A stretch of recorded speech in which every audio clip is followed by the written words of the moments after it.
মানে ৭১ নিয়ে অবস্থান নিয়ে বারবার নানান রকম তর্ক বিতর্ক বা প্রশ্ন ওঠে, রাজনীতিকরাই এই প্রশ্নটা উঠান।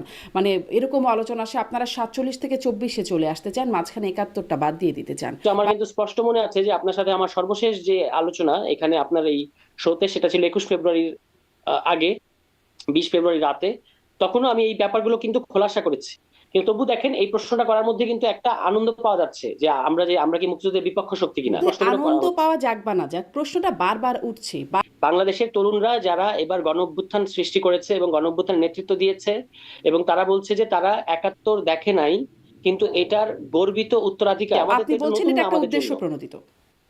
অফকোর্স উদ্দেশ্য প্রণোদিত। বাংলাদেশের জন্ম যেহেতু মহান স্বাধীনতা যুদ্ধের মাধ্যমে, সো আর কোনো কিছুকে মহান স্বাধীনতা যুদ্ধের সাথে আসলে কম্পেয়ার করা যায় না। মানে সার্জিস আলমের যে বিষয়টি, যেই শোডাউন, গাড়ির শোডাউন, মানে ডাক্তার জারা তাসনিমের যে প্রশ্ন তার প্রেক্ষিতে, এবং নতুন বন্দোবস্ত ইজ কোয়াইট ফাইন, আমরা সেটা করতে চাই, কিন্তু সেটা রাতারাতি যদি আমরা অ্যাপ্লাই করতে চাই, তাহলে আসলে আমাদের জামানতি থাকবে না। এখন কিন্তু আপনি আপনারা তো একটা রেয়াজ যে কোনো, ফলো করে আসেন নাই, আপনারা তো রেয়াজ মাফিক না চলার এখন জন্য আপনি কি আসেন নাই। ডিপ্লোম্যাটদের রেওয়াজ ফলো করতে আসি নাই, তার মানে কি আমরা ডিপ্লোম্যাটদের বলবো আমাদের যে বাংলা মোটরের যে অফিস, আপনারা এখানে আসেন, আমরা এখানে যেমন মুড়ি মাখা খাই, আপনাদেরকে আসেন, আপনাদের নিয়ে এটা খাবো আমরা ইফতারের সময়? এটা কি হবে? নামগুলো যদি প্রকাশ্যে আপনি আনেন ফর দ্য সেক অফ স্বচ্ছতা, ওখানকার এক্সিস্টিং রাজনৈতিক দল ওই ব্যবসায়ীকে তার ঘুম হারাম করে দেবে, নাজেহাল করে দেবে, এটা আপনিও জানেন, এটাই বাস্তবতা। তাহলে আমরা কেন নাম প্রকাশ করবো? প্রত্যেকটা কথার উত্তর যদি হয় অন্য কেউ তো করছে, তাহলে তো নির্বাচন ও ভোট তাহলে জনগণ অন্য কাউকেই দিক। জনগণ তো আওয়ামী লীগকে বর্জন করেছে। জনগণ আওয়ামী লীগকে ৫ অগাস্ট বর্জন করে নাই। আওয়ামী লীগের যে রায় জনগণ দিয়েছে, এটা তো বাংলাদেশের ইতিহাসে নজিরবিহীন। চায় না যে জনগণের আপনি রায় তো আসলে বিচার ৫ করার বছর আগে, পর পর আবার যাচাই করা হয়, এই কারণে যে চেঞ্জ হলো কিনা। মানে আপনি বা যে কেউ যদি মনে করে যে জনগণের আওয়ামী লীগের প্রশ্ন অবস্থানটা কি, তারা কি নির্বাচনে অংশ নিক এটা চায় কিনা, তাহলে আসেন আমরা একটা গণভোট করি আগে, ইলেকশনে একটা আওয়ামী লীগ বাড়তি অংশ কাজ নিক, করার হ্যাঁ কি বা না। দরকার? নির্বাচনে যদি তাদেরকে মানে নির্বাচনে ভোট দেওয়ার মাধ্যমে যদি তাদেরকে বর্জন করা যায়, তাহলে তো এক ঢিলেই হয়ে যায় দুই পাখি, আচ্ছা, তাই? এই প্রশ্নে নির্বাচন হওয়ার আগে যে আওয়ামী লীগ কি অংশগ্রহণ করতে পারবে, আপনারা কি মনে করেন? এটাই হলো গণভোট। তাহলে আপনি সেই গণভোট করেন, গণভোটও তো একটা গণতন্ত্র। তাহলে তো সবকিছুতে গণভোট করতে করতে করতে করতে অনেক গণভোট করতে হবে। ধরেন আপনারা বলছেন, কিন্তু সবকিছু, আপনারা বলছেন সংস্কার, আপনারা বলছেন আওয়ামী লীগের বিচার আগে, বিচারের আগে নির্বাচন নয় এরকমটাও বলছেন, আগে বলছেন গণপরিষদ ভোট আগে, একবার বলেছেন স্থানীয় সরকার নির্বাচন আগে। বিএনপি সবগুলোতেই দ্বিমত করেছে, তো সবগুলোতেই গণভোট করে করে যেতে হবে। জি। যেমন ধরুন তত্ত্বাবধায়ক সরকার ব্যবস্থা বাতিল করা হবে, এটা তো আওয়ামী লীগ তার ইশতেহারে বলে নাই, কিন্তু আওয়ামী লীগ সেটা করে নাই। 2/3 যে ছলাকলা রাজনৈতিক দলগুলো দেখায়, সেটা হচ্ছে যে আমার কাছে 2/3 আছে, সুতরাং আমি ক্ষমতায় গিয়ে, তারা এমন না যে তারা নির্বাচনের আগে যা যা বলে নির্বাচনের পরে গিয়ে তাই তাই করে, তারা অনেক নতুন নতুন জিনিসপত্র ঢোকায়। নির্বাচন করেন, তারপর জনগণের কাছে আমার কোনো অসুবিধা নেই ভাই। আগামী প্রধানমন্ত্রী ডক্টর মোহাম্মদ ইউনুস হবেন, আগামী প্রধানমন্ত্রী নাহিদ হবেন। এই যে বন্দোবস্ত নিয়ে কথা বা এগুলো, নতুন বন্দোবস্ত মানে কি? What does that mean? এটা আজ পর্যন্ত কেউ আমি ববি হাজ্জাজ, আপনার কাছ থেকে শুরু করি। আপনাদের দুজনের কাছে আসলে এই প্রসঙ্গটা নিয়ে আসবো যে স্বাধীনতা দিবসের আয়োজনে আমরা দেখলাম এনসিপির আহ্বায়ক নাহিদ নাহিদ এটির প্রেক্ষিতে আমরা দেখলাম মির্জা ফখরুল ইসলাম আলমগীর বিএনপি মহাসচিব তিনি বলছেন ৭১ ও ২৪ সমান। এটি মূলত তারা বলেন যারা ৭১ সালে মুক্তিযুদ্ধ করেননি, উল্টো ৭১-এ হত্যাযজ্ঞের সহায়তা করেছেন। আমি ববি হাজ্জাজ শুরুতে একটু আপনার মন্তব্য নিব যে এর আগেও, এটি নতুন না, এর আগেও মনে হয়েছে যে এনসিপি বা বৈষম্য বিরোধী ছাত্রদের ৭১ নিয়ে অবস্থানে পুরনো রাজনৈতিক দল বা প্রবীণ রাজনীতিকরা খুব সন্তুষ্ট নন বা অসন্তুষ্টই বলা চলে। এটি কি যৌক্তিক মনে করেন? আপনার অবস্থান, আপনার দলের অবস্থান জানতে চাই। জি, আসসালামু আলাইকুম শারমিন চৌধুরী, আপনাকে অসংখ্য ধন্যবাদ। একই সাথে সবাইকে সালাম এবং শুভেচ্ছা, এবং বিশেষ করে মহান স্বাধীনতা দিবসের শুভেচ্ছা সবাইকে। আপনি যে আলোচনা দিয়ে শুরু করলেন, দেখেন সবার ব্যক্তি স্বাধীনতা আছে, তারা কি চিন্তা করেন এবং সেটাকে কিভাবে তারা জনগণের সামনে বা যে কোনো জায়গায় পরিবেশন করতে চান, এটা তাদের জ্ঞান, নিজেদের ইচ্ছা। এটাই তো বাক স্বাধীনতার সৌন্দর্য। আমাকে যদি জিজ্ঞেস করেন আমার জায়গা থেকে, দেখেন সবকিছুর নিজের তাৎপর্য আছে। আর বাংলাদেশের জন্ম যেহেতু মহান স্বাধীনতা যুদ্ধের মাধ্যমে, সো আর কোনো কিছুকে মহান স্বাধীনতা যুদ্ধের সাথে আসলে কম্পেয়ার করা যায় না। তারপর এক একজন তাদের দৃষ্টিভঙ্গি এক একভাবে পরিবেশন করবেন, এক একভাবে জানান দেবেন, সেটা কমপ্লিটলি তাদের উপরে। এখানে এনসিপির নেতা কি বলেছেন, বিএনপি নেতা কি বলছেন, তারা তাদেরটা ব্যক্ত করেছে, সেভাবে আমাকে জিজ্ঞেস করলে আমি আমারটা ব্যক্ত করব। এবং এটার অবভিয়াসলি প্রপার রিজনিংও আছে। প্রথমত হলো যে জন্মের সাথে তো আর অন্য 10টা জিনিস মেলানো যায় না। সো জন্ম হলো মহান মুক্তিযুদ্ধ দিয়ে, সো এটার সাথে অন্য কিছুর মিল হয় না। আবার আরেকটা যদি আলাদাভাবেও আসেন, যে একটা যুদ্ধ সাথে কোনো আন্দোলনের কোনো কম্প্যারিজন হয় না। একটা আন্দোলন যত বড় আন্দোলনই হোক, সেটা আন্দোলন। আর অ্যাকচুয়াল যুদ্ধ, যেখানে আর কি দুই পক্ষ বন্দুক হাতে তুলে নিয়ে মাসের পর মাস লড়াই হয়েছে, যুদ্ধ হয়েছে, এবং সেই যুদ্ধে বিজয় অর্জন করার পর আপনি যেটা পাবার সেটা পেয়েছেন, সেটার সাথে নন যুদ্ধ কোনো কিছুর কম্প্যারিজন হয় না। সো সেই হিসেবে চিন্তা করলে মনে করেন 24-এর গণ আন্দোলন অনেক বড় প্রাপ্তি আমাদের। যা পুরো দেশের জনগণ একসাথে দাঁড়িয়ে উঠেছে, কিন্তু তারা দাঁড়িয়ে উঠেছে কিন্তু তাদের অধিকার অর্জনের জন্য, যে অধিকারটা অলরেডি আমাদের রাষ্ট্র ব্যবস্থার ভিতরে আছে। রাষ্ট্র ব্যবস্থা গণতান্ত্রিক রাষ্ট্র ব্যবস্থা। সো রাষ্ট্র ব্যবস্থার ভিতরে জনগণকে তাদের অধিকারগুলো দেয়া আছে। ইটস জাস্ট গত 15.5 বছর ধরে একটা স্বৈরাশাসক সরকার এই অধিকারগুলো খর্ব করে রেখেছিল। সো সেটার বিরুদ্ধে একটা গণ আন্দোলন তৈরি হয়েছিল, অ্যাজ অপোজ টু 1971 সালে, যেখানে আমাদের দেশ ছিল না এবং বিদেশি একটা শক্তি আমাদের উপরে ঔপনিবেশিক একটা অ্যারেঞ্জমেন্ট তৈরি করে রেখেছিল। সেখান থেকে মুক্তি লাভ করা, স্বাধীনতা লাভ করা। সো অবভিয়াসলি এত ভিন্ন জিনিস যে এই দুটোকে কোনোভাবে এক দাগে আনা যায় না, একটা কম্প্যারিজন আনা যায় না। স্পষ্ট। তবে অনেকে যদি বলেন যে আমরা স্বাধীনতার পর আমাদের অনেকবার আন্দোলন করতে হয়েছে, এবং এই আন্দোলন মানে এই যেই আলোকে আমরা স্বাধীনতা করেছিলাম, এই যে জনগণের অধিকার, সেই আন্দোলনের ভিতরে সবচেয়ে বড় আন্দোলন এই পর্যন্ত ছিল 24-এর গণ আন্দোলন, তাহলে সেটাও ঠিক।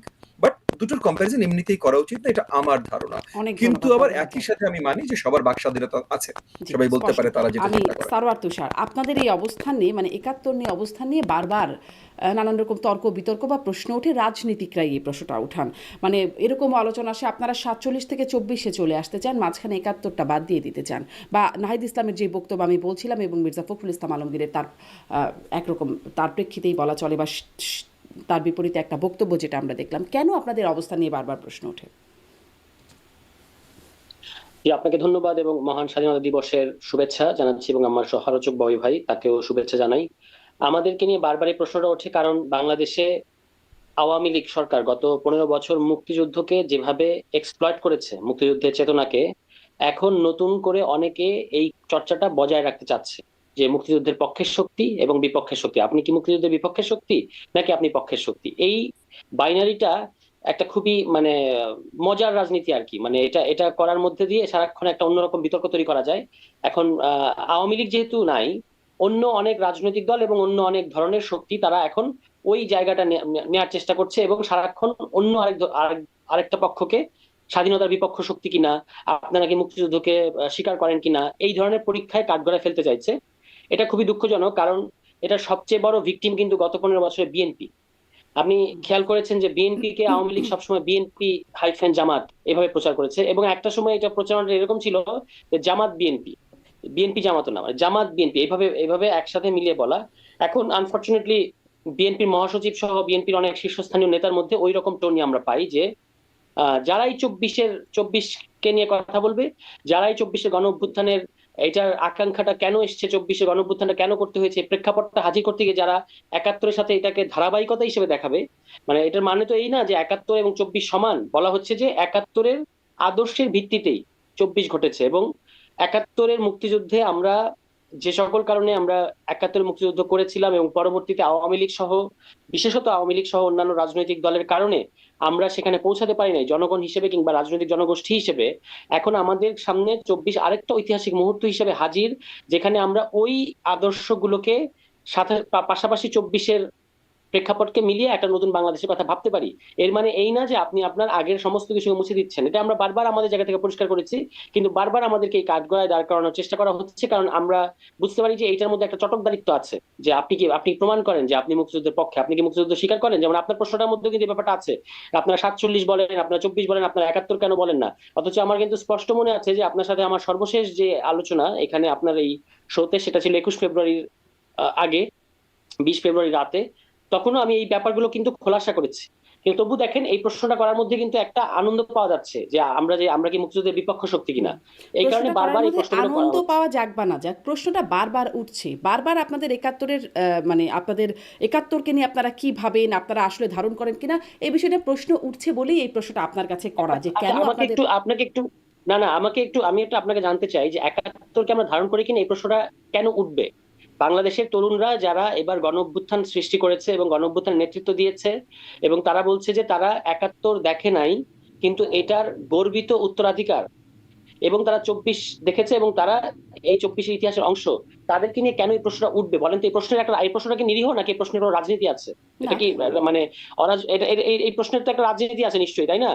করতেই পারেন, আপনি এই প্রশ্ন করতেই পারেন, মানে এই প্রশ্নটা যদি আপনারা করেন ওই প্রশ্নটাও এক্সিস্ট করে, মানে এই প্রশ্নটা আপনাদের শুরু থেকেই এই প্রশ্নটা আপনাদের সাথে সাথে আসছে যে একাত্তরকে নিয়ে আপনাদের অবস্থান মানে কি। কেন আসছে আমি বলছি এই আশাটা খুব নিরীহ ব্যাপার না আপা, হ্যাঁ। এটা শুরু থেকে কখন থেকে আসছে আমার তো চোখের সামনে। এই প্রশ্ন বারবার করে, মানে এখান থেকে কোনো একটা স্টেটমেন্টের মধ্যে কোনো একটা ফাঁক ধরার চেষ্টা করা, এবং তারপর সেটাকে ধরে হুম, সোশ্যাল মিডিয়ায় এক ধরনের ক্যাম্পেইন করা, এই আচ্ছা, রাজনীতিগুলো তো আমরা আওয়ামী লীগ আমরা দেখেছি, আমাদের আপনি তো এটা বলছেন নতুন এটা না একটা আমাদের উদ্দেশ্য জন্য। প্রণোদিত। অফকোর্স উদ্দেশ্য প্রণোদিত, জি, 100% উদ্দেশ্য প্রণোদিত। জি, স্পষ্ট। আপনাদের মানে নানান রকম বিতর্ক, আপনারা যেহেতু নতুন দল, অনেক অ্যাটেনশন আপনাদের উপর, এই কারণেই হয়তো একটা কারণ যে বিভিন্ন বিষয় নিয়ে আপনাদের উপর বিতর্কের জায়গাটা আসছে, নানান রকম বিতর্ক, বলছি যে আপনাদের বিতর্ক পিছু ছাড়ছে না বা নিত্যদিনের সঙ্গী হিসেবে এই বিতর্ক আছে। আম, ধরুন আপনাদের নিজেদের মধ্যেই সেই বিতর্ক, নিজেদের কথোপকথন, নিজেদের পাল্টাপাল্টিতেই সেইটা আরও বেশি প্রকাশ্যে আসছে, যেমন হাসনাত আবদুল্লাহ সেনাপ্রধানের সাথে দেখা করা এবং তারপরে তার বক্তব্য প্রকাশ, সেটা নিয়ে আপনাদের দলের কেউ বলছেন শিষ্টাচার বহির্ভূত, আর একজন আর এক কথা বলছেন, একজন বলছেন দুজনের একজন সত্যি কথা বলছেন বা একজন মিথ্যা কথা বলছেন, এরকম বিষয় আসছে। বা সার্জিস আলমের সেই শোডাউন গাড়ি নিয়ে, শতাধিক গাড়ি নিয়ে যাওয়া, সেটাও কেউ দলের ভেতর থেকে আপনাদের প্রশ্ন করা হচ্ছে যে এটার স্বচ্ছতা দাবি করা হচ্ছে যে কিভাবে এটা হচ্ছে। আমরা আসলে আপনাদেরকে এই এনসিপি গঠনের আগে আপনাদের নেতাদেরকে সমন্বয়ক হিসাবেই জানতাম বৈষম্য বিরোধী প্ল্যাটফর্ম থেকে। সমন্বয়কদের মধ্যে কি সমন্বয়হীনতা দেখা দিচ্ছে, মানে সমন্বয়টাকে হারিয়ে ফেলছেন আপনারা? না, সমন্বয়হীনতা না। এবং আপনি যেটা বললেন যে নতুন দল হিসেবে আমাদের প্রতি মানুষের একটা অ্যাটেনশন আছে, জানতে চাওয়া আছে, যদি প্রশ্নগুলো জেনুইন হয় যে এরা কি ধরনের রাষ্ট্র প্রকল্প নিয়ে হাজির হয়েছে, এরা কি ধরনের বাংলাদেশ চায়, এই জেনুইন প্রশ্নের উত্তর আমরা 100 কোটি বার দিতে প্রস্তুত আছি। তা আমি শুধু বলছি যে প্রশ্নগুলো যেন ওই যে মানে আওয়ামী লীগ যে কাজটা করেছে, হ্যাঁ, মানে ওই ধরনের প্রশ্ন না হয় আর কি। আমি শুধু ওইটুকু কথা বলেছি। আপনি যেটা বলেছেন যে আমাদের মধ্যে সমন্বয়হীনতা আছে কিনা, না, সমন্বয়হীনতা নাই। এনসিপি একটা নতুন গঠন, মানে দলটা নতুন, এবং এখনো এটার 1 মাসও হয় নাই। হুম, হ্যাঁ, এবং ইন দা মিন টাইম আমরা রোজার কারণে আমাদের রাজনৈতিক কর্মকাণ্ড পরিচালনা করতে পারছি না, ফর অবভিয়াস রিজনস। এইখানে যাদের নাম আপনি বললেন তারা প্রত্যেকে আমাদের রাজনৈতিক দলের গুরুত্বপূর্ণ নেতা, এবং শুধু তাই না, তারা প্রত্যেকে আবার গণ অভ্যুত্থান যেটা ঘটেছে 24 সালে তার গুরুত্বপূর্ণ সংগঠক, হুম, একেবারে সামনের সারি সংগঠক। ফলে তারা ব্যক্তি হিসেবে অনেক বড় বড় হয়ে উঠেছেন এই প্রক্রিয়ার মধ্য দিয়ে, এবং তাদের ব্যক্তিগত অপিনিয়ন খুবই হাই, মানে তাদের ব্যক্তিগত অপিনিয়নটা অনেক বড়। যেহেতু আমরা এখনো দলের গঠনতন্ত্র, শৃঙ্খলা বিধি, কোড অফ কন্ডাক্ট এসব এখনো তৈরি করতে পারিনি, এগুলো প্রস্তাবিত আকারে আছে, খুব শীঘ্রই এগুলো পাশ হবে। তখন প্রত্যেকেই সংগঠনের ভেতরে, মানে সংগঠনে একটা অভিন্ন টোন তৈরি হবে, বা মনে হবে যে সংগঠনে একটা অভিন্ন টোন আছে। এখন সেটা না থাকার কারণে প্রত্যেকে যার যার ব্যক্তিগত জায়গা থেকে কথাটা বলছেন, এবং মনে হচ্ছে যে সিমিংলি তাদের মধ্যে কোনো সমন্বয়হীনতা আছে। যেমন হাসনাত এবং সার্জিসের প্রসঙ্গটাতেই তারা কিন্তু দুজনেই পরিষ্কার করেছেন যে কতগুলো ঘটনা মিনিমাম একটা বৈঠক হয়েছে, সেখানে কি প্রসঙ্গে আলোচনা হয়েছে, এই জিনিসগুলো দুজনের বক্তব্যের মধ্যেই আছে। কিন্তু যেটা হান্নান বলেছেন যে দুজনের একজন ঠিক হতে পারে, দুজন তো ঠিক হতে পারে না, আমি সেরকম ভাবে দেখি না। আমি মনে করি যে দুজনই এক্ষেত্রে, কারণ এটা যেহেতু দৃষ্টিভঙ্গির ব্যাপার, যে আমি আর আপনি একটা মিটিং উপস্থিত ছিলাম, কথাটা আপনি একভাবে রিসিভ করেছেন, আমি একভাবে রিসিভ করেছি, মানে ইন্টারপ্রেট করেছি, ইট ইজ ভেরি পসিবল, কারণ এটা কোনো আনুষ্ঠানিক হুম, বৈঠক ছিল না, এটা একটা ঘরোয়া বৈঠক ছিল। এবং সেই ঘরোয়া বৈঠকের একটা যে কোনো বিষয়ে আলোচনা, আপনি সেটাকে যেভাবে ইন্টারপ্রেট করবেন আমি সেভাবে ইন্টারপ্রেট নাও করতে পারি, আমাদের মধ্যে এই পার্থক্যটা থাকাটা খুবই স্বাভাবিক। কিন্তু ঘটনার যে মূল ব্যাপার, বৈঠক হওয়া এবং সেখানে আলোচ্য বিষয় এজেন্ডা, যে আওয়ামী লীগের স্ট্যাটাসটা কি হবে, এটা নিয়ে কিন্তু তারা দুজনের কেউই বলে না যে না এটা নিয়ে আলোচনাই হয় নাই। দুজনেই বলেছেন আলোচনা হয়েছে, একজন বলেছেন যে মানে এটা আসলে একটা অভিমত বা একটা মতামত জানানো হয়েছে, আরেকজন বলেছেন যে না এটা এক ধরনের আহ আমাদেরকে বলা হয়েছে যে এটা আমরা যেন মেনে নিই। তো এটা হচ্ছে তাদেরকে কিভাবে দেখেছেন সেই প্রশ্ন। এটা আমি মনে করি যে দুটোই ঘটতে পারে একই সাথে, হুম। কিন্তু আবার আবার একজন কোনটা, বলছেন এটি শিষ্টাচার বহির্ভূত, বলছি নাসিরুদ্দিন পাটোয়ারির কথা। সেইটা হচ্ছে আলাদা প্রশ্ন। যে আরেকজন মনে করেছেন যে এই যে সোশ্যাল মিডিয়া এই কথাটা তিনি বললেন, ওই মিটিং এর জিনিসটা এসে বলে দিলেন, সেটা না বললেই ভালো হতো, সেটা সেই বক্তব্যের সাথে আমি একমত যে এইটা না বললেই ভালো হতো। কিন্তু সেটা তিনি বলেছেন এখন তিনি মনে করেছেন যে তাকে কোন জিনিসটা ট্রিগার করেছে, এটা আবার আমাদেরকে ভাবতে হবে। এটা কিন্তু তিনি বাংলাদেশ ইতিহাসে একটা নজিরবিহীন ঘটনা ঘটিয়েছেন। বাংলাদেশ ইতিহাসে এরকম এই ধরনের এত বড় হাই প্রোফাইল কোনো ব্যক্তির সাথে মিটিং এবং এসে তারপরে এটা হুইসেল ব্লোয়িং করা, এটা কেউ করেন নাই। তো সেদিক থেকে তার সাহসের আমি অবশ্যই রেসপেক্ট করি, কিন্তু আমি মনে করি যে তিনি এটা এই সময়ে না বললেই, মানে হাসনাতের কথা বলছি, তিনি এটা এসে না বললেই ভালো হতো। আওয়ামী লীগ প্রশ্নটাকে আমরা রাজনৈতিক ভাবে অনেক সিরিয়াসলি দেখে থাকি অনেক আগে থেকে, সেটা আপনি জানেন, আপনার এখানে এসে আমি কথা বলেছি। আমরা এটা রাজনৈতিক কৌশল নিতে পারতাম যে কিভাবে আমরা এই প্রশ্নটাকে মাঠে নিয়ে আসবো, যে আওয়ামী লীগ যেন রাজনীতিতে ফিরতে না পারে। কিন্তু তিনি এটা বলেছেন, এখন বলেছেন, আমরা সবাই তো সেটা সমর্থন করছি না যেটা কেন বললেন, কিন্তু এটা তার ব্যক্তিগত এই মুহূর্তে অবস্থান থাকতেই পারে। আমিও মনে করি যে তিনি হয়তো না বললেই ভালো হতো এই মুহূর্তে। এটা একটা বিষয়, মানে আমি পুরো একটা বিষয় না, আমি আরও কয়েকটি বিষয় মিলিয়েই বলছিলাম, যেমন সার্জিসের প্রসঙ্গে, সার্জিসের সেই শো অফের প্রসঙ্গে যে পাল্টাপাল্টি হলো, মানে নিজেদের মধ্যে কথা চালাচালি, সেটি আবার প্রকাশ্যে প্রকাশ্যে খোলা চিঠি দিয়ে দিয়ে করা হলো, যারা তাসনিম করলেন। আপনাদের মানে নিজস্ব চ্যাট গ্রুপ যেটি, সেটিও ফাঁস হয়ে যাচ্ছে, সেটির কথোপকথন কি হচ্ছে। মানে আমি এজন্যই প্রশ্ন করছি, আপনাদের মধ্যে কি সমন্বয় ঠিক কাজ করছে, বা আপনাদের মধ্যে যে মানে না ভিন্নতা, দ্বৈততা, দ্বন্দ্ব দেখা দিচ্ছে কি? না, একটা জিনিস দেখবেন যে তাসনিম জারা এবং সার্জিস আলম দুজনেই, যেটা আমি বললাম যে ব্যক্তি হিসেবে অনেক বড়, তাদের তাসনিম জারা তার প্রফেশনাল কারণে অনেক আগে থেকে অনেক পপুলার, আর সার্জিস আলম তো এই অভ্যুত্থানের একজন বড় নেতা, সে কারণে তার অনেক ফ্যান ফলোয়ার আছে। এখন তাসনিম জারার যেহেতু ওই যে সার্জিস আলমের ওই শোডাউন, সেটা নিয়ে প্রশ্ন উঠেছে, বা সামাজিক যোগাযোগ মাধ্যমে এক ধরনের আলোচনা চলছিল, এটা নিয়ে আলোচনা সমালোচনা চলছিল। তাসনিম জারার তো নিজস্ব একটা বলয় আছে, তো সেই বলয় থেকে নিশ্চয়ই তিনি অনেক প্রশ্নের শিকার হয়েছেন। তার কাছে মনে হয়েছে যে সার্জিসকে আমি এটা প্রকাশ্যে জিজ্ঞেস করা উচিত। এইটার মানে এই না যে তিনি এটা দলীয় ফোরাম, সেখানে তিনি এই কথাটা তোলেন নাই। কিন্তু আবার পলিটিক্যাল কারেক্টনেসের জায়গা থেকে তার কাছে মনে হয়েছে যে তিনি যে এটাকে একটা ভিন্ন দৃষ্টিকোণ থেকে দেখেন এনসিপির আরেকজন গুরুত্বপূর্ণ নেতা হিসেবে, এটা তার সামনে আনা উচিত। তিনি সেটা সামনে এনেছেন এবং সার্জিস সেটা জবাব দিয়েছেন। কে ঠিক কে বেঠিক এটা হলো আরেকটা আলোচনা, কিন্তু এই চর্চার মধ্যে দিয়ে আমরা দেখতে পাচ্ছি যে আমাদের সংগঠনের মধ্যে যারা বড় নেতৃত্ব, তাদেরকে প্রশ্ন করা যায় না, এই চর্চা নাই। পরস্পরকে প্রশ্ন করতে পারেন, এবং আবার সার্জিস দেখবেন এটা রিপ্লাইও করেছেন। এটাকে আমি সমন্বয়হীনতা দেখি না, আমি ব্যক্তিগত স্বাতন্ত্র্য হিসেবে দেখি যে তারা দৃষ্টিভঙ্গিটা আলাদা এক একটা ঘটনাকে দেখা। যেমন নিশ্চয়ই তাসনিম জারার এই মুহূর্তে এই 100 গাড়ির শোডাউন নিয়ে কিন্তু তিনি প্রশ্ন করেন নাই যে শোডাউন দেওয়া যাবে না। তিনি প্রশ্ন করেছেন যে এই শোডাউনটা আপনি কিভাবে ম্যানেজ করলেন, কারণ আপনি এর আগে বলেছেন যে আপনার সেরকম সে অর্থে কোনো টাকা পয়সা নাই, তাহলে আপনি এটা কিভাবে করলেন, সেটা আপনি স্বচ্ছতাটা পরিষ্কার করেন। সার্জিস কিন্তু তার মধ্যে করে জবাব দিয়েছে, আমরা সেই জবাবটা নিয়েও কথা বলতে পারি যে এই জবাবটা কি ঠিক জি, আছে কি সারোয়ার নাই, তুষার, তাহলে আসলে সেটা এইভাবে নিয়েও একটু দেখা যাবে। কথা বলি, একটু সেটা নিয়েও কথা বলতে আসি, যে আসলে সেই জবাবটা কতটা কনভিন্সিং হলো আপনাদের কাছেও, বা বাকি সবার কাছে, সেটা নিয়ে আসি। আমি ববি হাজ্জাজের কাছেও একটু এটি জানতে চাই, এই যে প্রশ্ন, মানে সিনিয়র নেতাদের, দলের বড় নেতাদেরকেও প্রশ্ন করা যায়, এই চর্চাটার কথা বলছেন সারোয়ার তুষার, আপনি কি বিষয়টা এভাবে দেখেন?